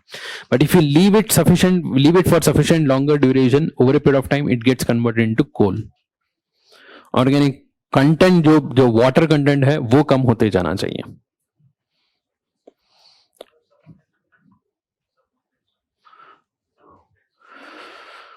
So ऐसे specific type तो नहीं है, so एक context में दिया होगा. So mountainous region where there is a transition between the plains and mountains maybe. So I need to see the context in which type. ठीक है. So overall we have completed physical geography. So we have taken enough time, बहुत slowly किया है ना. तो बाकी होगा Indian physical geography and economic geography of the world and India. Indian physical geography will not take much time, because this is whatever we have studied till now, उसी को ही अप्लाई करना है. कॉन्सेप्ट से ज्यादा यहाँ पर like डिस्क्रिप्शन ज्यादा रहेगा. So for that your physical geography part should be very strong. Okay, I know many of you would not have been able to complete the revision. अभी तक जो हुआ है उसको रिवाइज नहीं किया होगा. So but please start the revision at least now. कि ये बहुत इंपॉर्टेंट है कि फिजिकल ज्योग्राफी खत्म हो गया, इमीडिएटली रिवाइज कर लिया तो बहुत चीजें याद रहेगा. सो जैसे जैसे you give more time, if you give more time तो वो ऐसे क्लास में जितना डिस्कस किया वो कम होते जाएगा, मतलब याद में तो नहीं रहेगा. What is left will be whatever is there in the material, और इन द नोट्स में तो मैं बस फ्रेमवर्क ही दिया हूँ, बहुत जगह में डिटेल में नहीं दिया हूँ. The idea is that you should remember and you should apply it. That is what is the physical geography. वो concept is very important here. So economic geography is more of information type, वो भी fast हो जाएगा. ठीक है. So but I would say along with this parallelly start revising. At least daily 1 घंटे इसको दे दो dedicated. Okay, so you will just do the revision part so that physical geography खत्म हो जाए. Physical geography खत्म हो गया तो major geography आपका खत्म ही है, उसको बस अप्लाई करना है यहाँ पर. Okay, so Indian physical geography, what is Indian physical? We will discuss about the physiography. We already know about the Himalayan formation. Okay, monsoon characteristics तो मैंने briefly discuss कर दिया. यहाँ पर mechanism बताना है. सॉइल टाइप्स तो पता है, इंडियन सॉइल टाइप्स के बारे में बात करना है. सो यही है ना majorly the overall physical geography. So economic geography also the same. We apply the principles which we have studied here, उसी को ही अप्लाई करेंगे. Vegetation is depend upon the climate and soil condition. we'll understand the vegetation. Agriculture depends upon the again the climate and soil condition. Okay, we'll apply the same here. So like that we'll study those things from the background of this. If you have any of these things left, I would say please immediately मतलब शुरू करो और जल्दी, जितना जल्दी होगा उतना जल्दी खत्म भी करो फिजिकल जियोग्राफी का रिवीजन. ठीक है. एंड एक सिंपल एडवाइस है, सो ज्यादा परफेक्ट बनाने का कोशिश मत करो. परफेक्ट बनाने के चक्कर में ना बहुत स्लो हो जाता है. मैं पूरा डिटेल में पढ़ूंगा, पूरा समझाऊंगा, तो फिर वो ऐसे ऐसे ही होते होते बहुत लेट हो जाएगा. जितना जल्दी होगा उतना जल्दी अभी करो, फिर दोबारा करेंगे. Okay, the perfection is basically the process. Fine. ठीक है. So let's take a break and then will continue. एक डाउट है, वाटर रिडक्शन रिएक्शन हो the water logged condition will result in accumulation of organic matter. पहले कि water logged condition में organic matter क्यों होते हैं, because again the excessive water will slow down the decomposition process. उसको बहुत जल्दी उसको निकालने नहीं देते. Second, reduction reaction is removal of oxygen. Removal of oxygen from the soil, from the minerals, that is what we call as reduction reaction, जिसकी वजह से वो कलर चेंज हो जाता है. ठीक है. So let's continue after the break.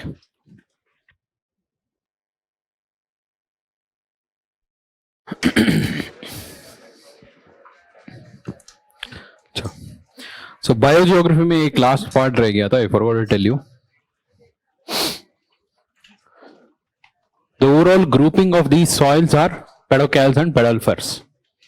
Right? But locally these soils are categorized based on different criteria, different methods. Russia का अलग क्लासिफिकेशन है, इंडिया का अलग क्लासिफिकेशन है.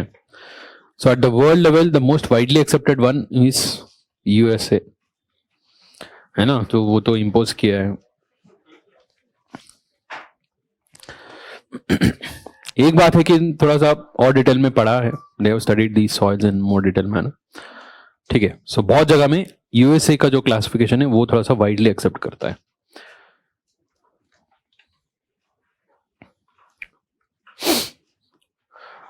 So as per USA, that is US department of agriculture, USDA के USDA classification बोलता है.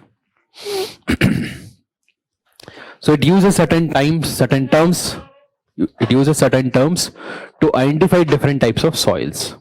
Soil types को identify करने के लिए कुछ terms use करते हैं. So इसके ऊपर तो यूपीएससी का कभी क्वेश्चन नहीं आया. UPSC has never asked this, but in few of the state PCS the question has come. Okay, they will just ask you to identify which type of soil it is. They will describe certain characteristics and they will give 4 options which of this is, or they may just give you a term over there and फिर 4 description दिया होगा कौन से type of soil बताइए. ऐसे simple question आया है state PCS में. सो यूपीएससी में अभी कभी गलती से अगर क्वेश्चन आ गया तो just be prepared and those who are preparing for state PCS they can make use of this. क्या given the list with a brief description. तो हमने तो डिटेल में बात किया, ये तो समझ आ जाएगा. So what are the different types which are identified by USDA? First one is anti-soil and insecti-soil. Anti-soil, insecti-soil. यहाँ पर soil is soil. Anti-soil and insecti-soil. Anti-soil refers to the fresh alluvial, which is usually found just next to the river के just बगल में fresh soil रहता है ना. तो हर season में वो deposit होता ही जाएगा. That is what is fresh alluvium. After some time, the same alluvium become older. That is incepti soil. थोड़ा सा रिवर से दूर रहता है. So पुराना जब भी बहुत ज्यादा बारिश आ जाएगा तब भी वो spread out होगा. Then it develops into the soil. The old alluvial is called as incepti soil. Even volcanic soil is also called as incepti soil only. Fresh है तो NT, old है तो incepti.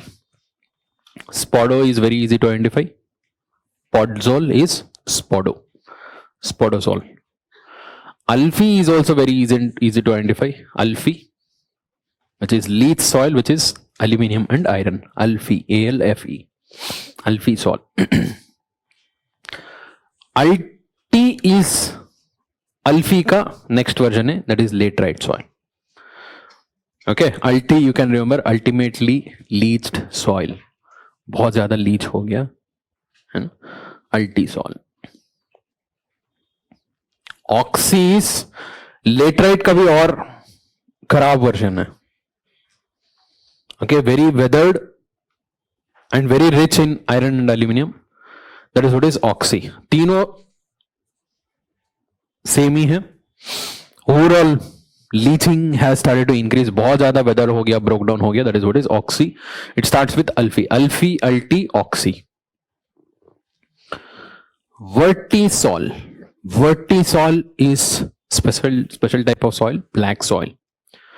सो ब्लैक सॉइल का characteristic तो आपने सुना होगा. So during the dry season it forms cracks. पूरा क्रैक्स बन जाता है. That is why black soil is also called a self flowing soil.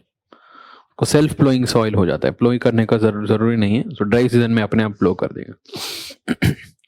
And during the wet season it become so soft. During the dry and wet season में वो पूरा अपने आप invert हो जाता है. वर्टी, इन्वर्ट की याद रखना इजी है. So it gets inverted. It get mixed up very easily. Okay, that is what is black soil. Histo refers to peaty soil. जो ऑर्गेनिक कंटेंट जो डेल्टा रीजन्स में होता है, that is what is peaty soil. That is histo. Molli is soft prairie soil है ना. जो prairie soil हमने बात किया था, that is molli soil. Aridi soil, desert soil, arid. It will be a direct question if at all the question comes.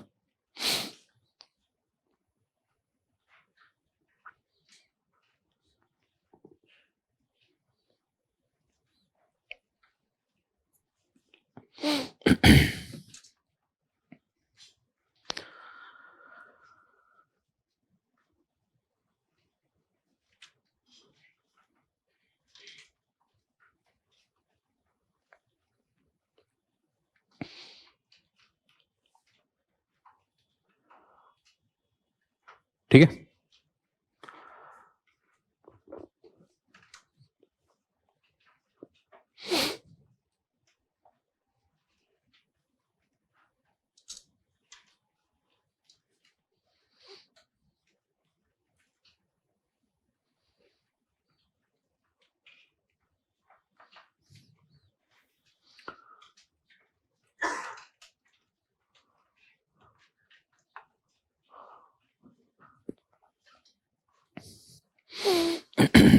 दीपक का एक question है.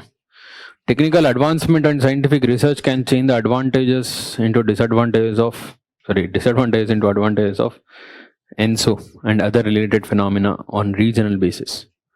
What positive role can we envisage from IMD in this regard? देखो, पहली बात है कि हमें ENSO के बारे में पूरा एग्जैक्टली तो अभी तक समझ नहीं आया. कि पहले पूरा समझ आ गया तो फिर सोचेंगे उसको. This is something which is uncontrollable. We can not control it. Only thing we can do is if at all we are able to completely understand the mechanism, we will be able to predict it. If we are able to predict it, we'll just be ready to face it. Okay, so we'll just make the people ready. इससे तो advantage निकालना तो मुश्किल है. Okay, so it is difficult to take out the advantage from this. So in terms of IMD, Indian Meteorological Department, they are doing a lot.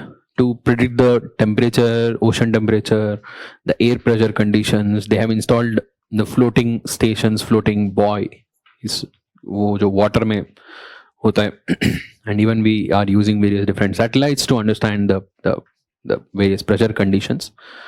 तो ये तो continuously चल ही रहा है. So, but the global weather pattern is so it has started to become so unpredictable. You know, so it is it is slightly difficult right now. So आगे जाके देखते हैं.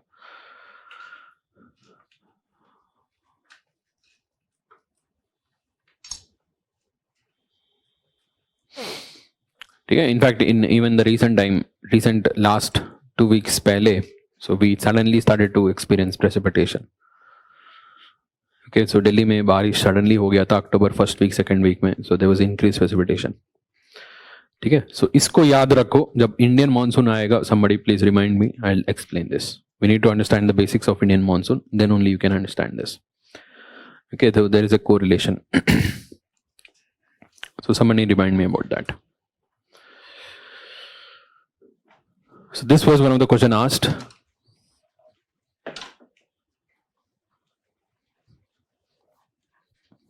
What is the answer?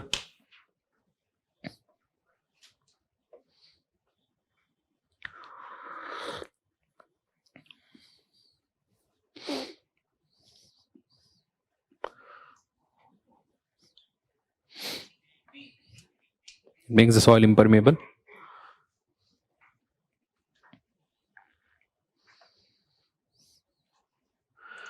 ठीक है.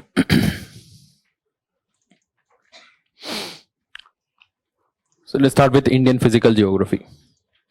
So as I told you already, Indian physical geography is just the application of what we studied in physical geography of the world. The first part is the physiography, the physical features of India. Then the drainage system, the climate, and then the soil. Drainage system refers to the river system of India.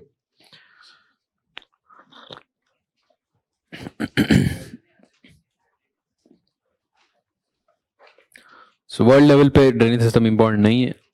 Important ones हम mapping में cover कर लेता है. India में थोड़ा सा detail में जाना है. We need to study about them in detail. So will cover it separately.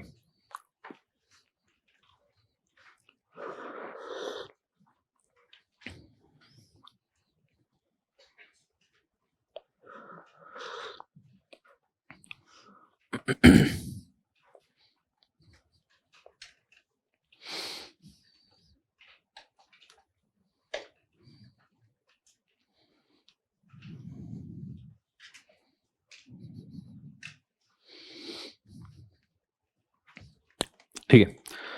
So let me just give you a brief and basic introduction to our India.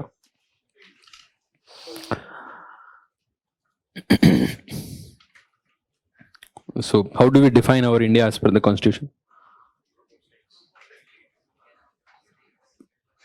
India, that is Bharat, है ना. ऐसा ही शुरू होता है. Article 1.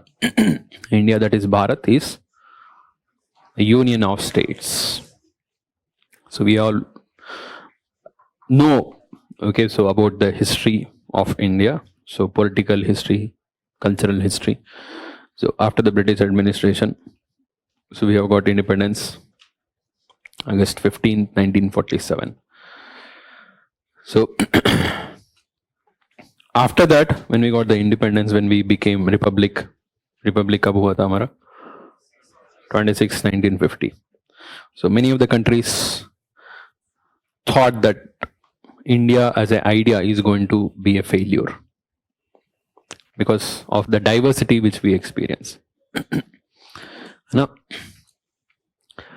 So the overall diversity is so much in terms of the religious diversity, the language diversity, the cultural diversity. So it is much more than the diversity of Europe itself. Europe has more, particularly the Western Europe, has more commonality among themselves, okay, than India.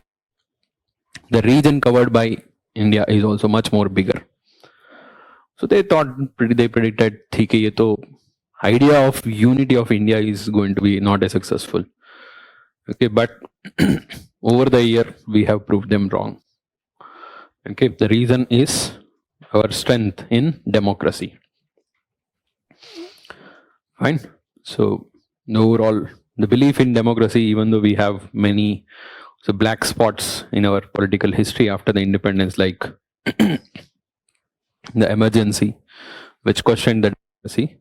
At the same time, there is also some events, the the internal disturbance, the Naxalism, or the overall insurgencies. So over a period of time, we were able to survive as a single country.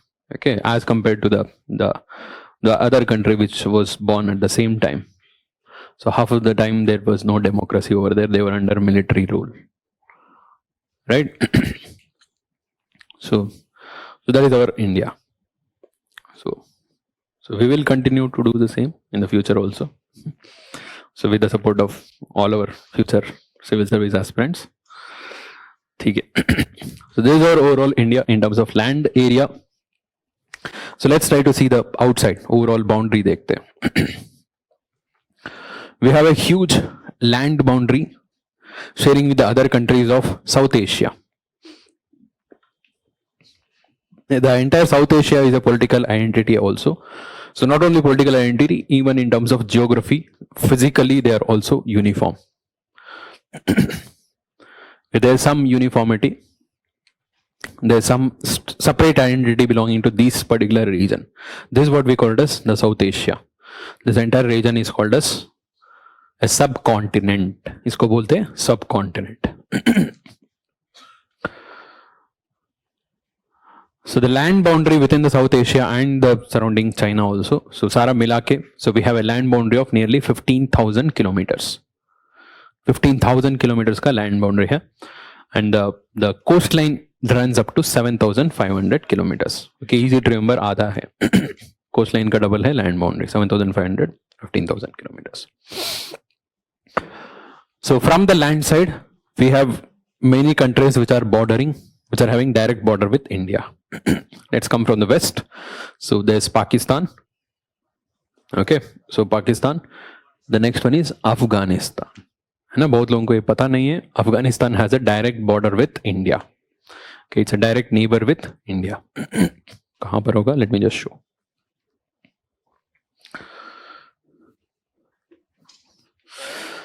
So yeah, this map is older one.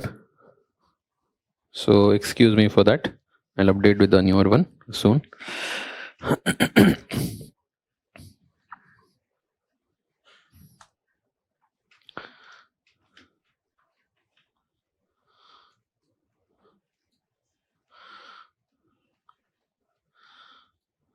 We have this, the state of Jammu Kashmir bifurcated into two union territories.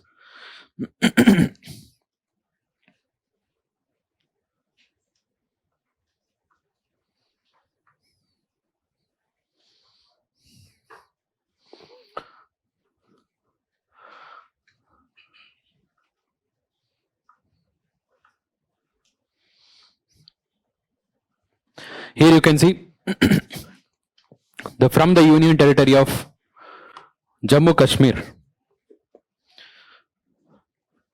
Okay, Ladakh तो almost यहाँ से है. Okay, it covers this much of region, Ladakh and then Jammu Kashmir. So along this particular part, okay, ये जो red line है, this is where we have the Afghanistan boundary. Okay, there is a boundary with Afghanistan. And there is this very narrow corridor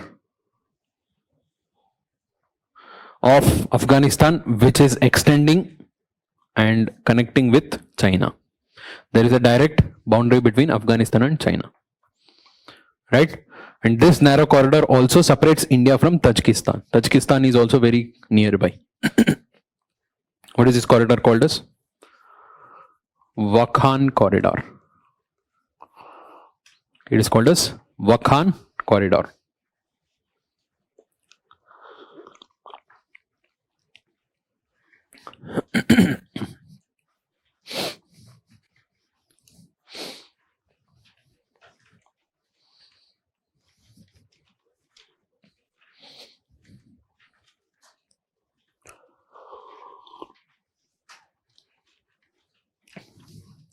ठीक है. So this line which separates Afghanistan and Pakistan is called as Durand line. So Durand line also is across India. यहाँ तक आता है, that is what is Durand line. But the corridor is important, Wakhan corridor. It is the same corridor through which the Afghanistan is connected with China. So Afghanistan is official neighbor of India. Okay, however, this is not under India's control. It is under Pakistan occupation. That is what we call it as the Pakistan occupied Kashmir, POK. Okay, the overall line extends like this.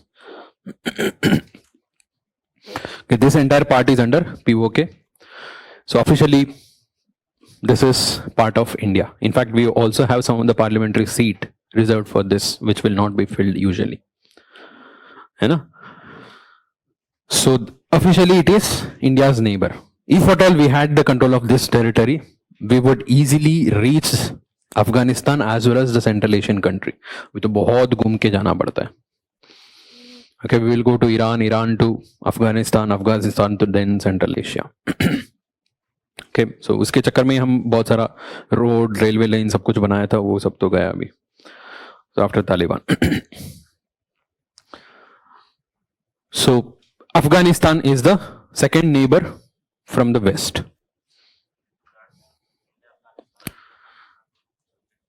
It is India-Pakistan. The border between India and Pakistan is Durand line.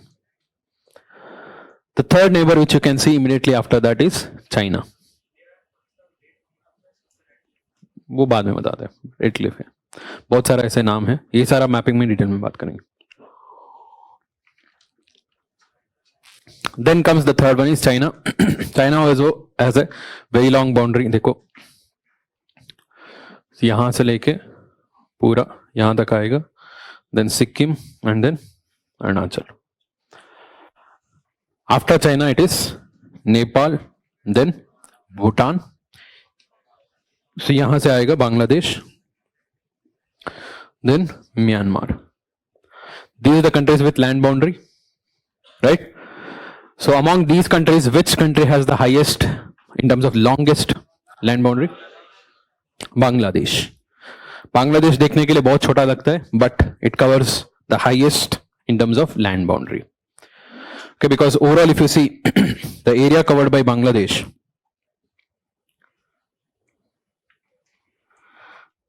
is very, very long.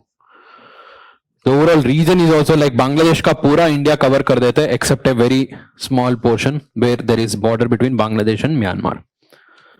North east का ये part है ना, so directly Indian ocean में sorry bay of Bengal में enter नहीं करता है. There is a direct border between Bangladesh and Myanmar. Except this everywhere it is India. We have huge boundary with Bangladesh and that too very, very curvy. That makes it the lengthiest of all the other countries. It covers 4,000 kilometers, nearly 4,000 kilometers.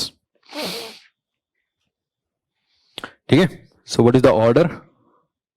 Number 1, Bangladesh. So number 1, Bangladesh, nearly 4,000 kilometers. So who is at number 2? China. China. So China covers a very long boundary. देखो यहाँ से लेके यहाँ तक आएगा, फिर सिक्किम में भी है, अरुणाचल में भी है. So number 2 is in China, that is nearly 3,500 kilometers. So number 3 is Pakistan, nearly 3,200 kilometers.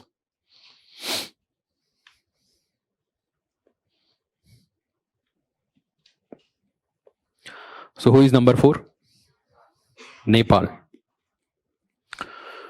Nearly 1,700 kilometers. Myanmar is very close. So nearly 1,650 kilometers. ठीक है?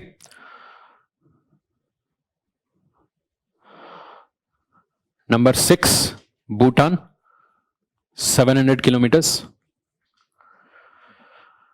Number 7, Afghanistan, nearly 100 kilometers.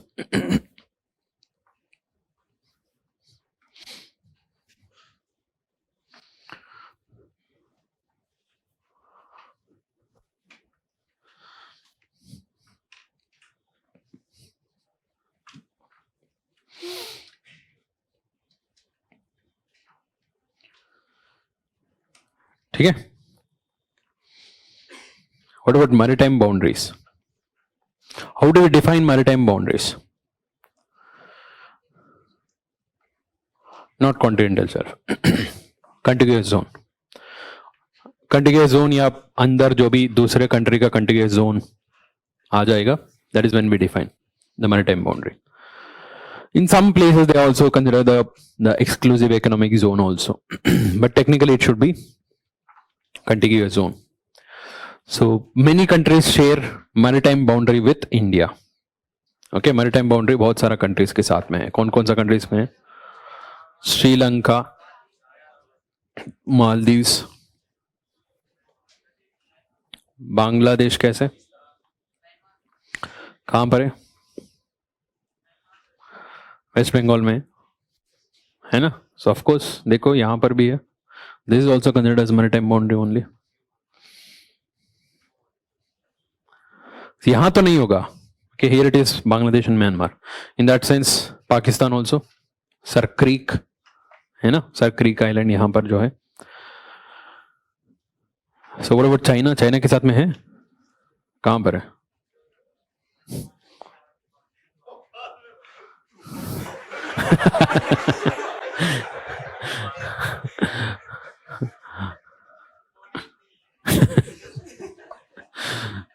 Andaman Nicobar के पास में चाइना का नहीं है. It is not चाइना's national territory. China is not a maritime boundary. Myanmar है. Myanmar कहां पर है? ये तो नहीं है, यहां पर तो नहीं है. यस, अंडमान निकोबार का जस्ट नॉर्थन मोस्ट पार्ट में एक आइलैंड है, coco island. Okay, so that is belonging to Myanmar. So there is a maritime boundary. और ठीक है, लक्षद्वीप हो गया, sorry Myanmar, Sri Lanka and Maldives, Bangladesh and Pakistan, और Thailand. Are you sure? Indonesia है? इंडोनेशिया तो होना चाहिए. मलेशिया, मलेशिया कैसे? मलेशिया नहीं होगा. Malaysia is not considered as a maritime neighbour. Indonesia is very close. Nicobar island का जो द ग्रेट निकोबार है ना, जो सदर्न मोस्ट है, उसका तो बहुत पास में है. It is very near by. Indonesia तो very near by, obviously Indonesia है. एंड थाईलैंड भी देखो, जो जहां पर ग्रीन कलर में दिया है, this what is Thailand. Okay, so यहां पर तो पास में आ जाता है. Malaysia is not consider. Malaysia थोड़ा सा अंदर है. It is not considered as a maritime neighbour. Thailand is there.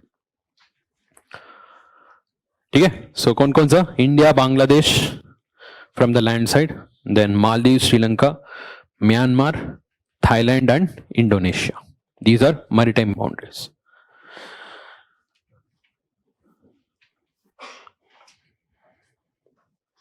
Pakistan तो है, पाकिस्तान एंड बांग्लादेश. मॉरिशस बहुत दूर है.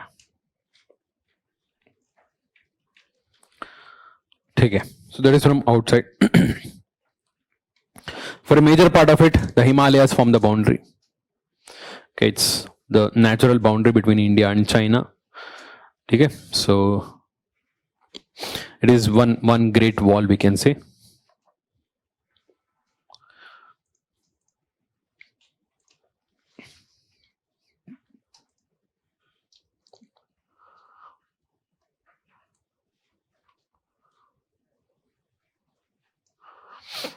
That is from outside.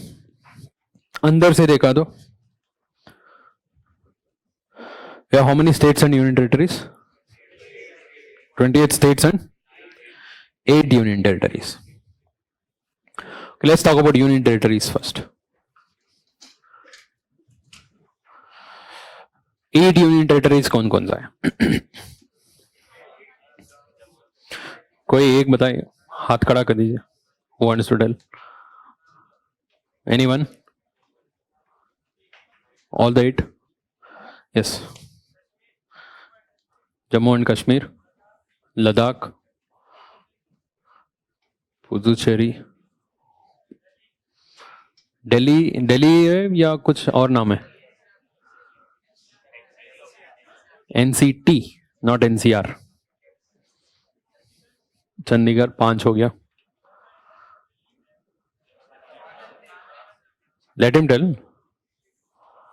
ठीक है, और ठीक है, 8 हो गया, 8 तो हो गया।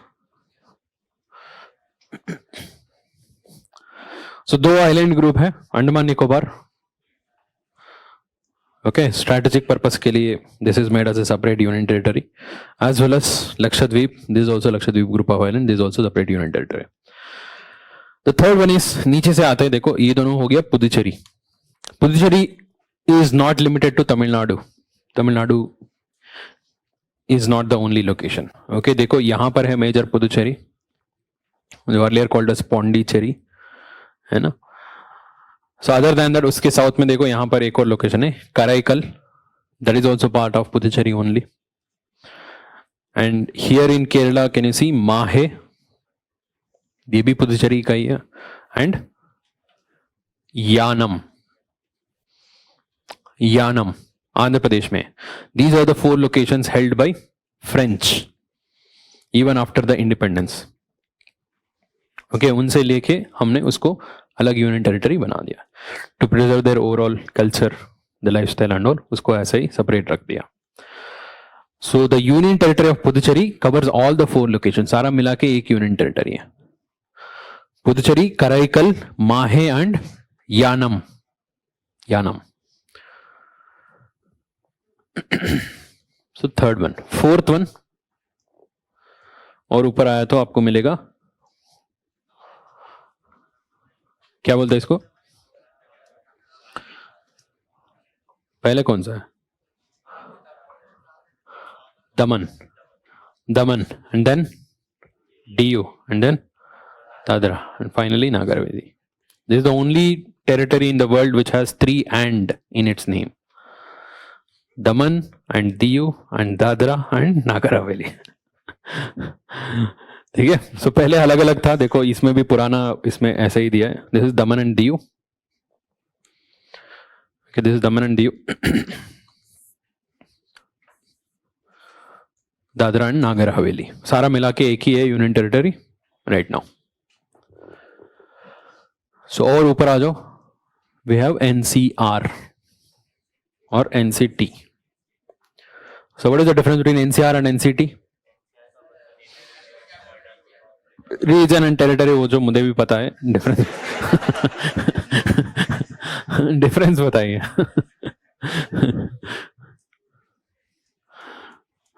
क्या डिफरेंस है रीजन और टेरिटरी में, क्या डिफरेंस है NCR NCT?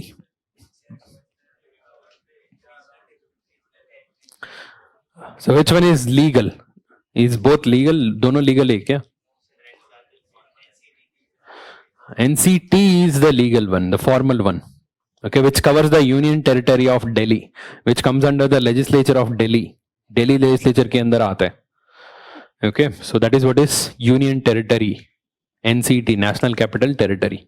NCR includes NCT plus the surrounding cities like Gurugram, Ghaziabad, Noida, Faridabad, कभी कभी मेरठ भी इंक्लूड कर देते हैं। ठीक है, the larger region, but they don't belong to the union territory, they belong to their respective. Gurugram belong to Haryana, Noida belongs to UP, UP का jurisdiction है आता है, Faridabad also UP, like that. Ghaziabad also UP, Faridabad भी यूपी, फरीदाबाद यूपी है ना, अच्छा हरियाणा, ठीक है ठीक है, नोएडा यूपी, ठीक है, that is what is NCT. So यहां पर है Chandigarh, the common capital of Haryana and Punjab, है ना, Chandigarh.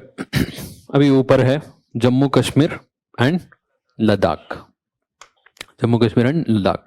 Earlier a single state, now it is bifurcated into 2 union territories. These are the 8 union territories. ठीक है, और डिटेल में बात करेंगे इन द मैपिंग सेशन, अभी के लिए बस इंट्रोडक्शन है। So there are 28 states, there are 28 states. इस स्टेट्स का सारा एज इट इज लोकेशन याद रखना है आपको।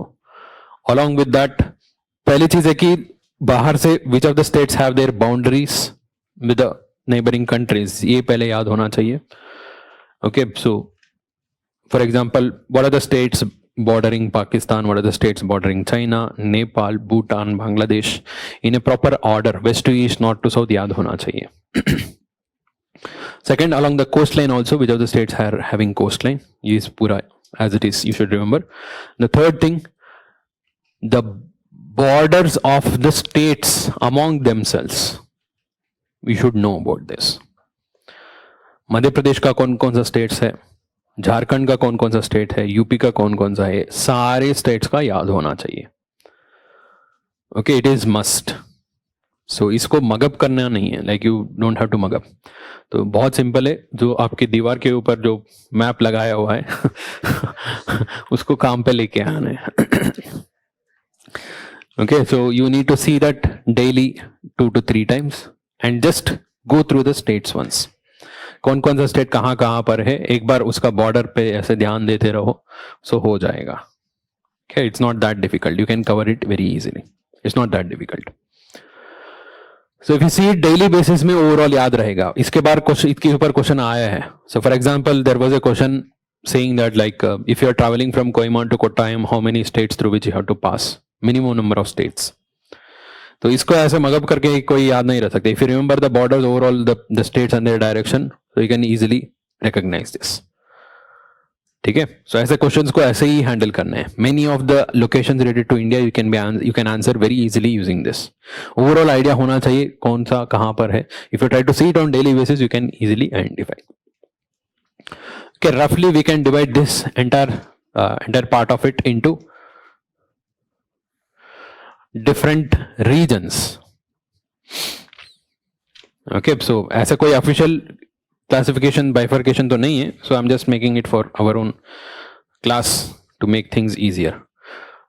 Okay, this is the western region. There are 4 states: Gujarat, Rajasthan, Madhya Pradesh, Maharashtra. These are the western 4. This is northern 4: Punjab, Haryana, Himachal, Uttarakhand. Okay, so Jammu Kashmir, Ladakh to union territory है. Fine. The western 4, northern 4, then comes southern 6.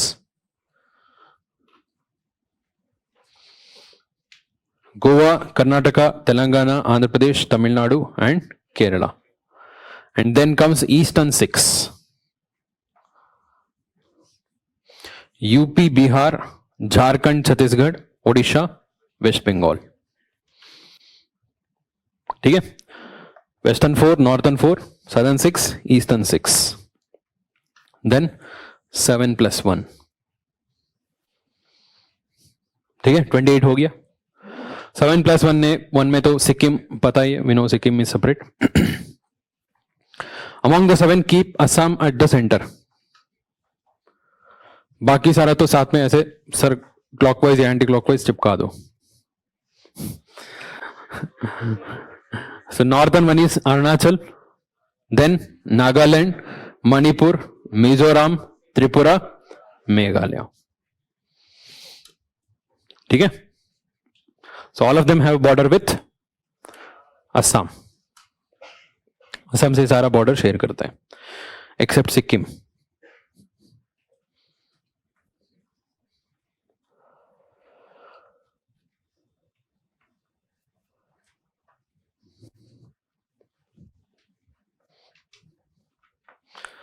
ठीक है. These are the states, overall states.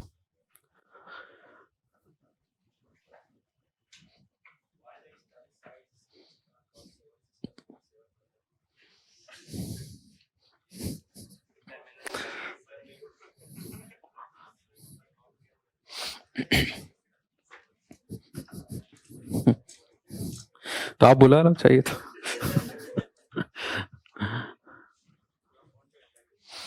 हाँ.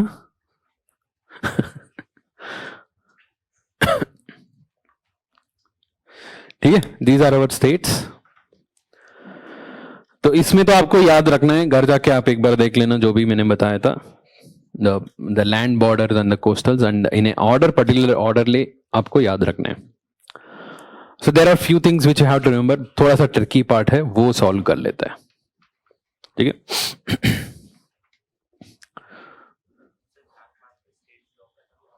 नहीं, map में state draw करने का जरूरी नहीं, just the outline would be must, outline would be sufficient. Okay, will do that. So how to remember this, there are few junctions, वो junctions को थोड़ा सा ध्यान से देखा तो याद रखना बहुत ईजी है. Okay, for example western junction में, वेस्टर्न स्टेट्स में देखो. So this is something which यहां पर आपका ध्यान होना चाहिए. There is a direct border between Gujarat and Madhya Pradesh. Rajasthan से महाराष्ट्र आना है तो either you have to pass through Gujarat और थ्रू मध्य प्रदेश. डायरेक्टली तो नहीं आ सकते हो. ठीक है, ये आइडिया है तो बाकी सारा बहुत इजी है याद रखना. बस ये याद रखो, गुजरात और मध्य प्रदेश से डायरेक्ट जा सकते हो. यहां से तो either you have to pass through Gujarat और through Madhya Pradesh. You can not directly come from Rajasthan to Maharashtra. ऊपर देखो, नॉर्थन 4 में देखो,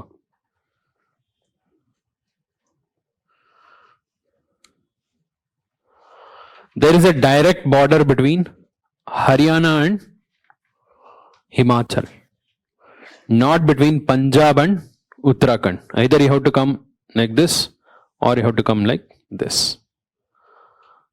ठीक है, you can not directly come from Punjab to Uttarakhand.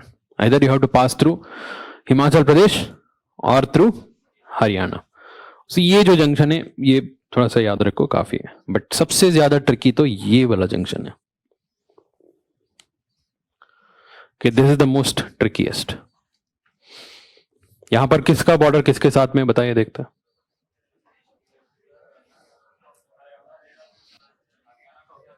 Haryana,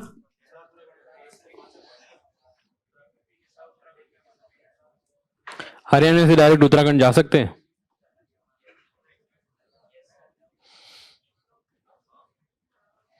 Himachal से यूपी डायरेक्टली जा सकते हैं.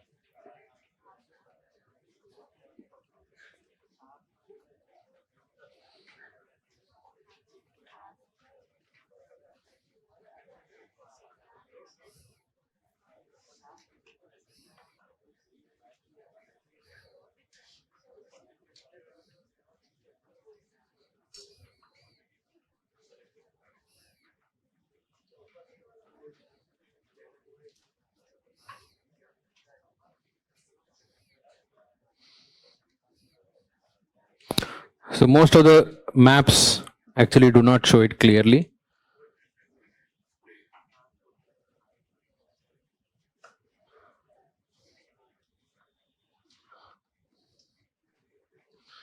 So that's why I have downloaded this directly from the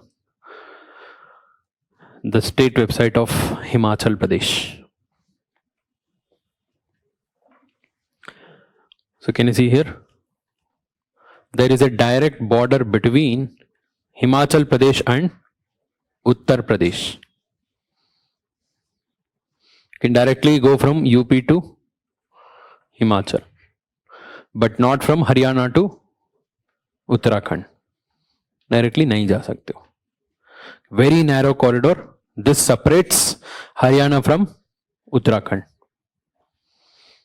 Okay, here comes Paonta Sahib. सुना है Paonta Sahib? ओके, ये एक्चुअली यहां पर दिखाया है, एग्जैक्टली यहां पर है. Okay, so there is Yamuna river passing through this part where there is a barrage also. यहां पर एक बैरेज कंस्ट्रक्ट किया है. So this is also the place where Yamuna enter Himachal Pradesh. Yamuna is also considered as the river of Himachal Pradesh, जिसके ऊपर UPSC का question आ चुका है. Okay, so there was a question much earlier. तो which of the following are considered are to be flowing through Himachal Pradesh, ऐसे यमुना में answer था. Most of the students have marked it wrong. So बहुत minor location है. Rivers के context में जो भी क्वेश्चन आएगा बहुत डिटेल में आएगा, याद रखो. You have to cover in very detail manner. So this is where there is direct border between Himachal Pradesh and Uttar Pradesh. Okay, but not from Haryana to Uttarakhand. ठीक है.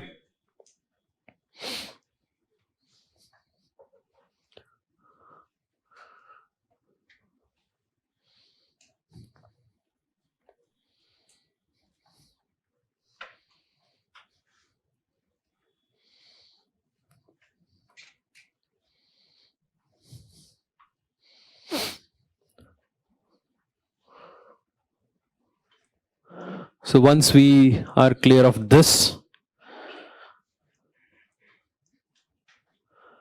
okay, सदर्न रीजन में ये वाला जंक्शन पकड़ो, इसको पकड़ो, this part.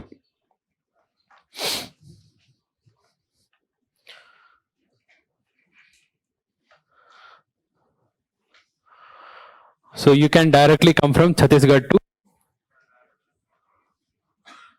आंध्र प्रदेश. वो तो महाराष्ट्र तो बहुत क्लियर है, वो छोड़ो. There is a direct border between Chhattisgarh and Andhra Pradesh, but not between Telangana and Odisha. ये बहुत सोर्सेस में ये गलत दिया है. Okay, I have checked as per the latest revenue maps of Telangana, this is right. Google Earth में भी ये गलत दिया है. हाँ, most of the atlas or many of these books have given it wrong. This is right because there is a reason also. जब Andhra Pradesh and Telangana bifurcate हुआ था, उसका boundary ऐसे था. There was a direct border between Telangana and Odisha. So बाद में there were certain villages were exchanged between both the states. That time all these villages were included as part of Andhra Pradesh. So तब चला गया. So now that the direct border is there between Chhattisgarh and Andhra Pradesh, but not between Telangana and Odisha. ठीक है.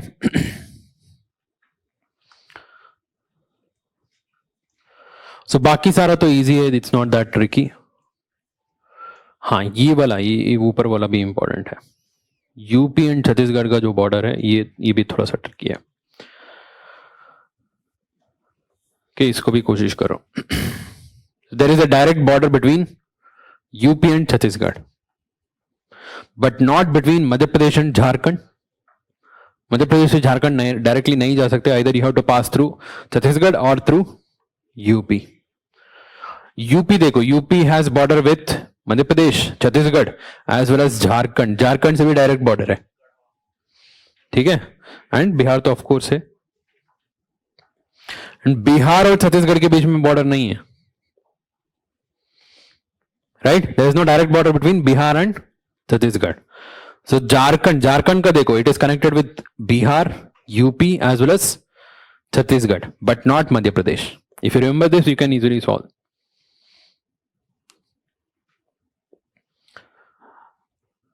So other than this, Sikkim has border only with West Bengal. Sikkim has border only with West Bengal. So how many states in India are in this condition, where a state shares border with only another state?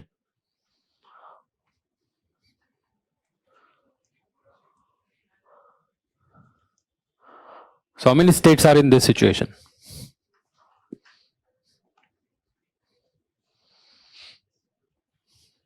सोच के बताइए. Arunachal shares with Nagaland also, Assam also. Nagaland भी. Meghalaya shares border only with Assam. यहां पर बहुत closely आता है, but यहां पर नहीं है. Okay, it's Assam only. It doesn't share border with west Bengal, so neither with Tripura. What about Goa? Both Maharashtra and Karnataka. Okay, so basically there are two states, one is Sikkim, another one is Meghalaya, which shares border with only another state. So West Bengal is like a connecting link between the northeast and rest of India. If you want to go to northeast by road or railway, you have to travel through West Bengal. West Bengal से जाना ही है. Okay, so then you will enter Assam. Okay, Assam का overall याद रखो, बाकी सारा याद हो जाएगा.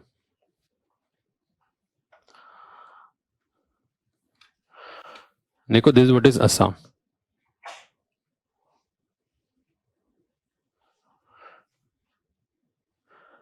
ठीक है, असम का इस साइड में है Meghalaya. It is not connected with any other state. ऊपर से आता है अरुणाचल.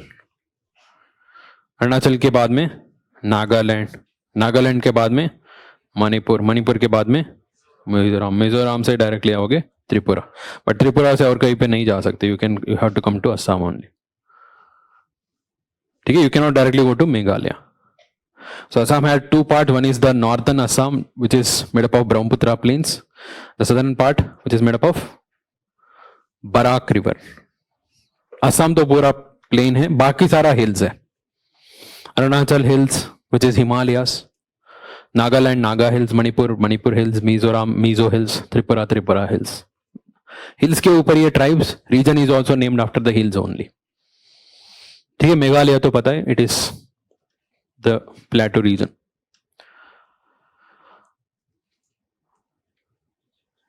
ठीक है.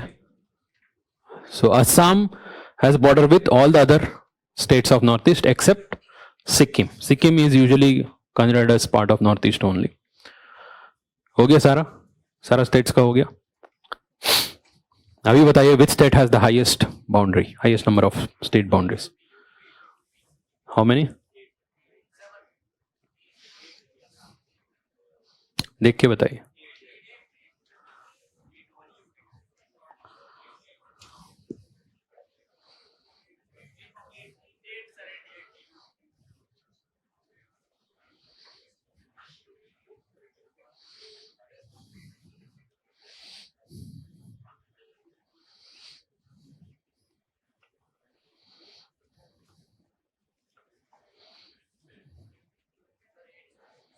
एट या 7?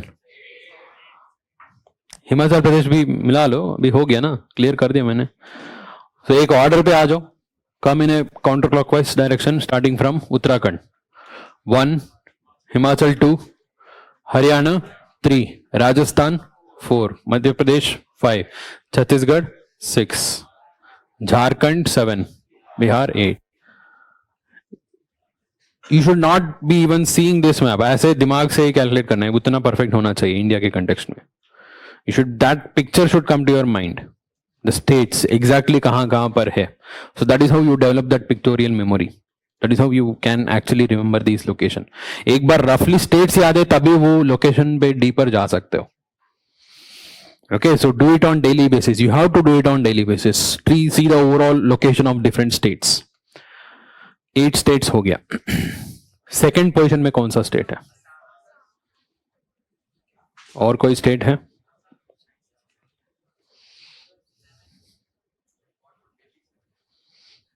It's union territory. Union territory only. Good. Chhattisgarh also 7. Assam also 7. Chhattisgarh also 7. दिखता नहीं है. Okay, Chhattisgarh has 7 states. कौन सा? सेम काउंटर क्लॉकवाइज में आ जाओ. यूपी 1, मध्य प्रदेश 2, महाराष्ट्र 3, तेलंगाना 4, आंध्र प्रदेश 5, ओडिशा 6, झारखंड 7. बिहार नहीं है, Jharkhand 7. So there was a question saying that if you are traveling from Kohima to Kottayam, how many states through which you have to pass through minimum, including the origin and destination? बताइए अभी.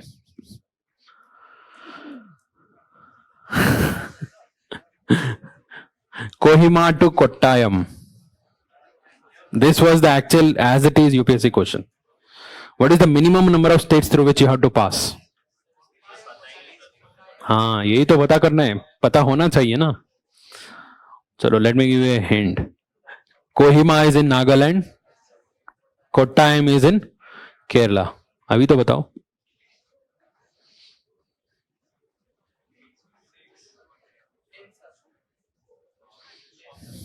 10 तो option में ही नहीं था.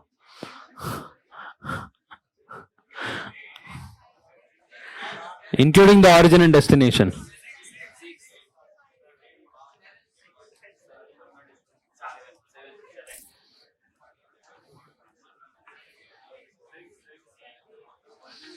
चलो count करें. कोहिमा कहाँ है? नागालैंड. नागालैंड से वेस्ट बंगाल डायरेक्टली आ सकते हैं. So you have to pass through Kohima 1, sorry Nagaland 1, Assam 2. Assam से तो वेस्ट बंगाल आना ही है. वेस्ट बंगाल 3. सो वेस्ट बंगाल में साउथ की तरफ आना है तो you can directly come to Odisha. So number 1, number 2, number 3. Odisha आ गया नंबर 4. आंध्र प्रदेश नंबर 5. तो इधर थ्रू तमिलनाडु और थ्रू कर्नाटका, दोनों 6 पे ही आएगा. including the origin and destination, it is 7. Chalo, let me tell you another question. If you are traveling from Shimla to Visakhapatnam, what is the minimum number of states through which you have to pass?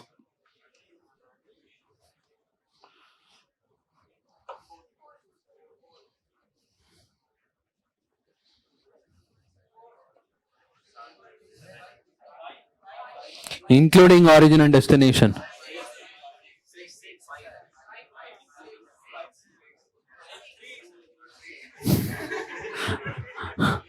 Flight से नहीं आना है, by road. Some of you said 4. Right answer. 4 is the right answer. 4 is the right answer. Shimla is in Himachal. Himachal से UP directly आ सकते हैं. पौंता साहिब पकड़ो. UP to Chhattisgarh. Why should you come through MP? UP to Chhattisgarh, Chhattisgarh to Andhra Pradesh. 4 state में पहुंच जाओगे. ये सारा जो कैब ड्राइवर्स होते हैं उनको ज्यादा पता होता है, because more the number of states you cross, more road tax you have to pay. So they avoid that, है ना.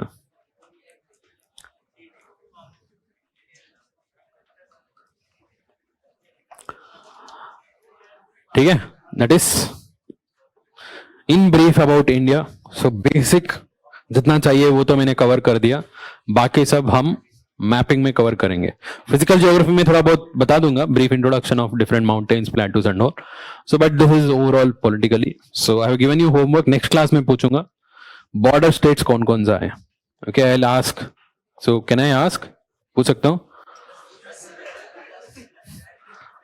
पिन पॉइंट करके पूछूंगा. जिसको मैं पूछूंगा उनको आंसर करना है. You have to answer. ठीक है. So that is the political, मतलब the borders of the countries with the states. चलो let's start with the first part. 10 minute है, वो कवर हो जाएगा. ऑलरेडी कवर कर लिया है हमने.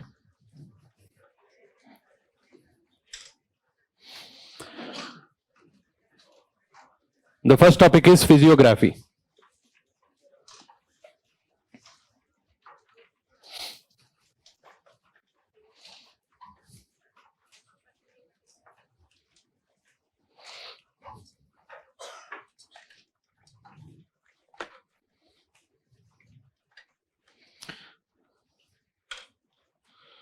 So what is physiography?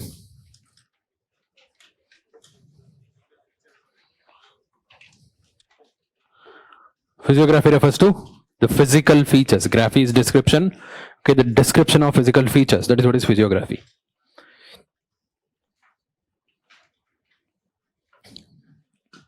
So what are the different physical features which are present in India?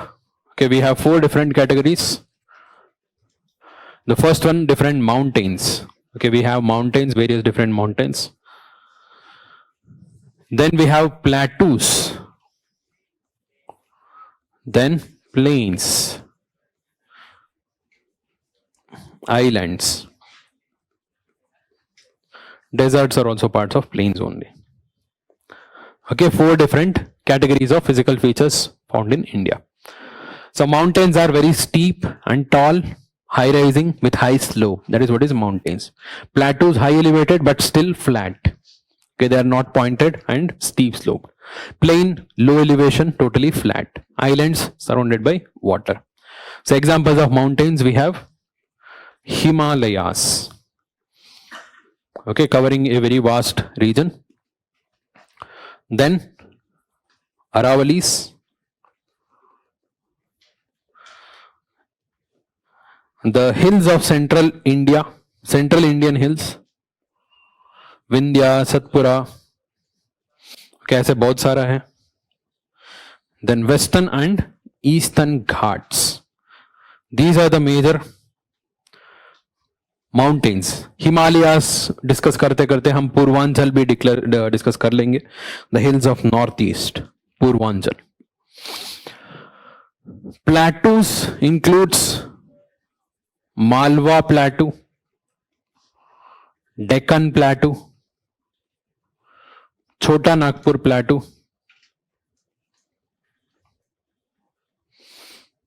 and Meghalaya plateau. Meghalaya is a huge plateau. It is not a hill. Plains are of two types.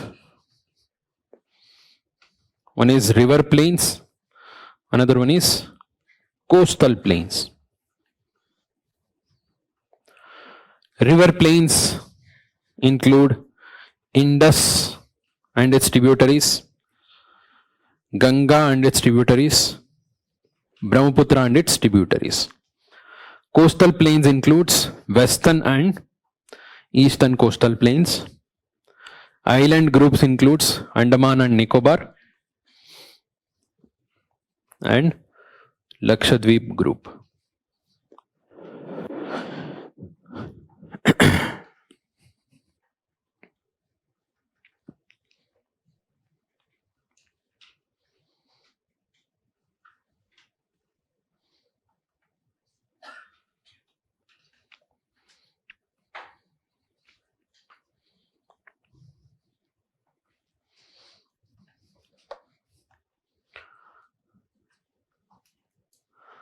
So these are the overall the physical features which we find in India.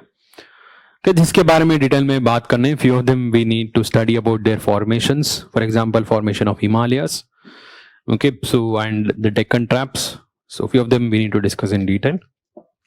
And few of them overall characteristics हम describe करना है.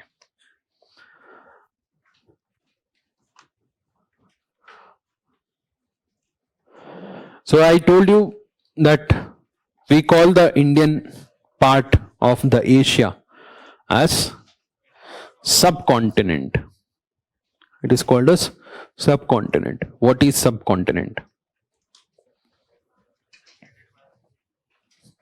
Separated by? What do you mean by subcontinent? Part of the continent? So why do we call it a subcontinent then?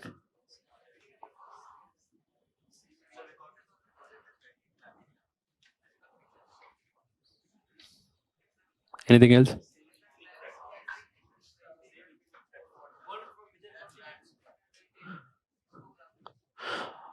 Not different, but similar.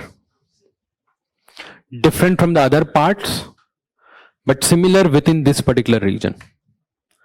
A part of the continent where there is a similarity of characteristics in that region and has a distinctive characteristic from the other parts of the continent. बाकी सारा continents का जो other parts है उससे ये different ही रहता है. This is entirely separate and within this region there is a similarity. Okay, that can be geographical, historical, cultural, political. What is the geographical similarity which we have here? The mountains of the north separated from the other parts, उसको separate कर देता है. इस side में हिमालय है, इस side में हिंदू कुश है. Okay, Hindu Kush, Suleiman, all of these mountains separate this entire region from the other parts of the Asia. उसको अलग कर देता है. There is a shared geological history also. Okay, majority of this part has remained as a single unit for a very long time. बहुत पहले से same single unit ही था. The formation of mountains, the Himalayas have been the same. Okay, India हो गया, so parts of Pakistan and then Nepal, Bhutan. So all of these they have a similar Himalayan physiography. Many of the states, part of Pakistan as well as the northern plains, they're all river plains, similarity in formation. Okay, so majority of this Indian peninsula has similarity in formation. Geological history same. Politically they are called as one single identity. South Asia बुलाते हैं इसको. All these countries are called as South Asia. कौन कौन सा है? Afghanistan, Pakistan, India, Nepal, Bhutan, Bangladesh, Sri Lanka and Maldives. Okay, not Myanmar. Myanmar is Southeast Asia. So this is what we call as the South Asia. There is also organization for that, SARC, South Asian Association for Regional Cooperation. And racially also, if you see the people, they all look similar. Okay, you go to any Western country, it is difficult to identify Indian, Bangladeshi, Pakistan, Sri Lanka. Almost same ही दिखते हैं. Okay, so and so there may be differences among themselves, but similarity है. So Nepalis look similar to the Himachal, Uttarakhand people. You know, there is a similarity over there. So fine. So not only racially, even religiously, the cultural practices are very similar. The food habits are very similar. The way of dressing, the clothing, there's similarity. Languages are derived from the same. Northern languages are usually derived.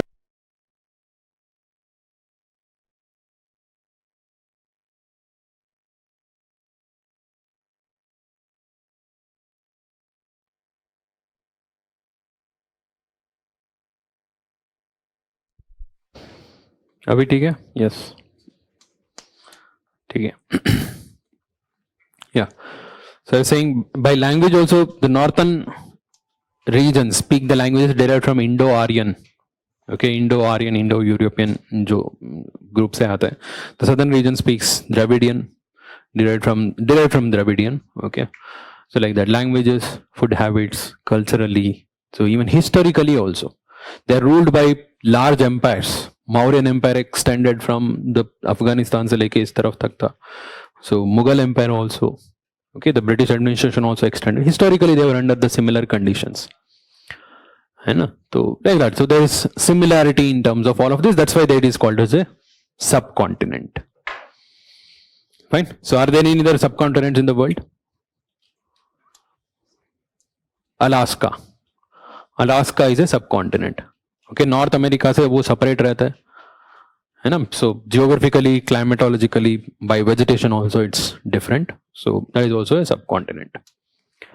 Okay, so that is why Indian southern part of this entire Asia is called as subcontinent. ठीक है, चलो इसके बारे में मैं कल dictate कर दूंगा. So that's about the physiography. So in tomorrow's class we'll discuss about the physiography of entire India, the mountains, plateaus and plains. Okay, so you can bring a empty map. India का जो empty map आता है, सो कोशिश करो थोड़ा सा बड़ा वाला लेके आओ. जो बाहर मिलता है बहुत छोटा रहता है, इसमें सारा मार्क नहीं हो पाएगा. Take it a print out in A4 sheet, big size A4 sheet, that would be easier to mark. Okay, carry this for the entire Indian physical geography. I'll also teach you how to draw India map in one of the classes. Okay, thank you. Yep, you please ask me the doubts in the next class. I have to leave early today. Thank you.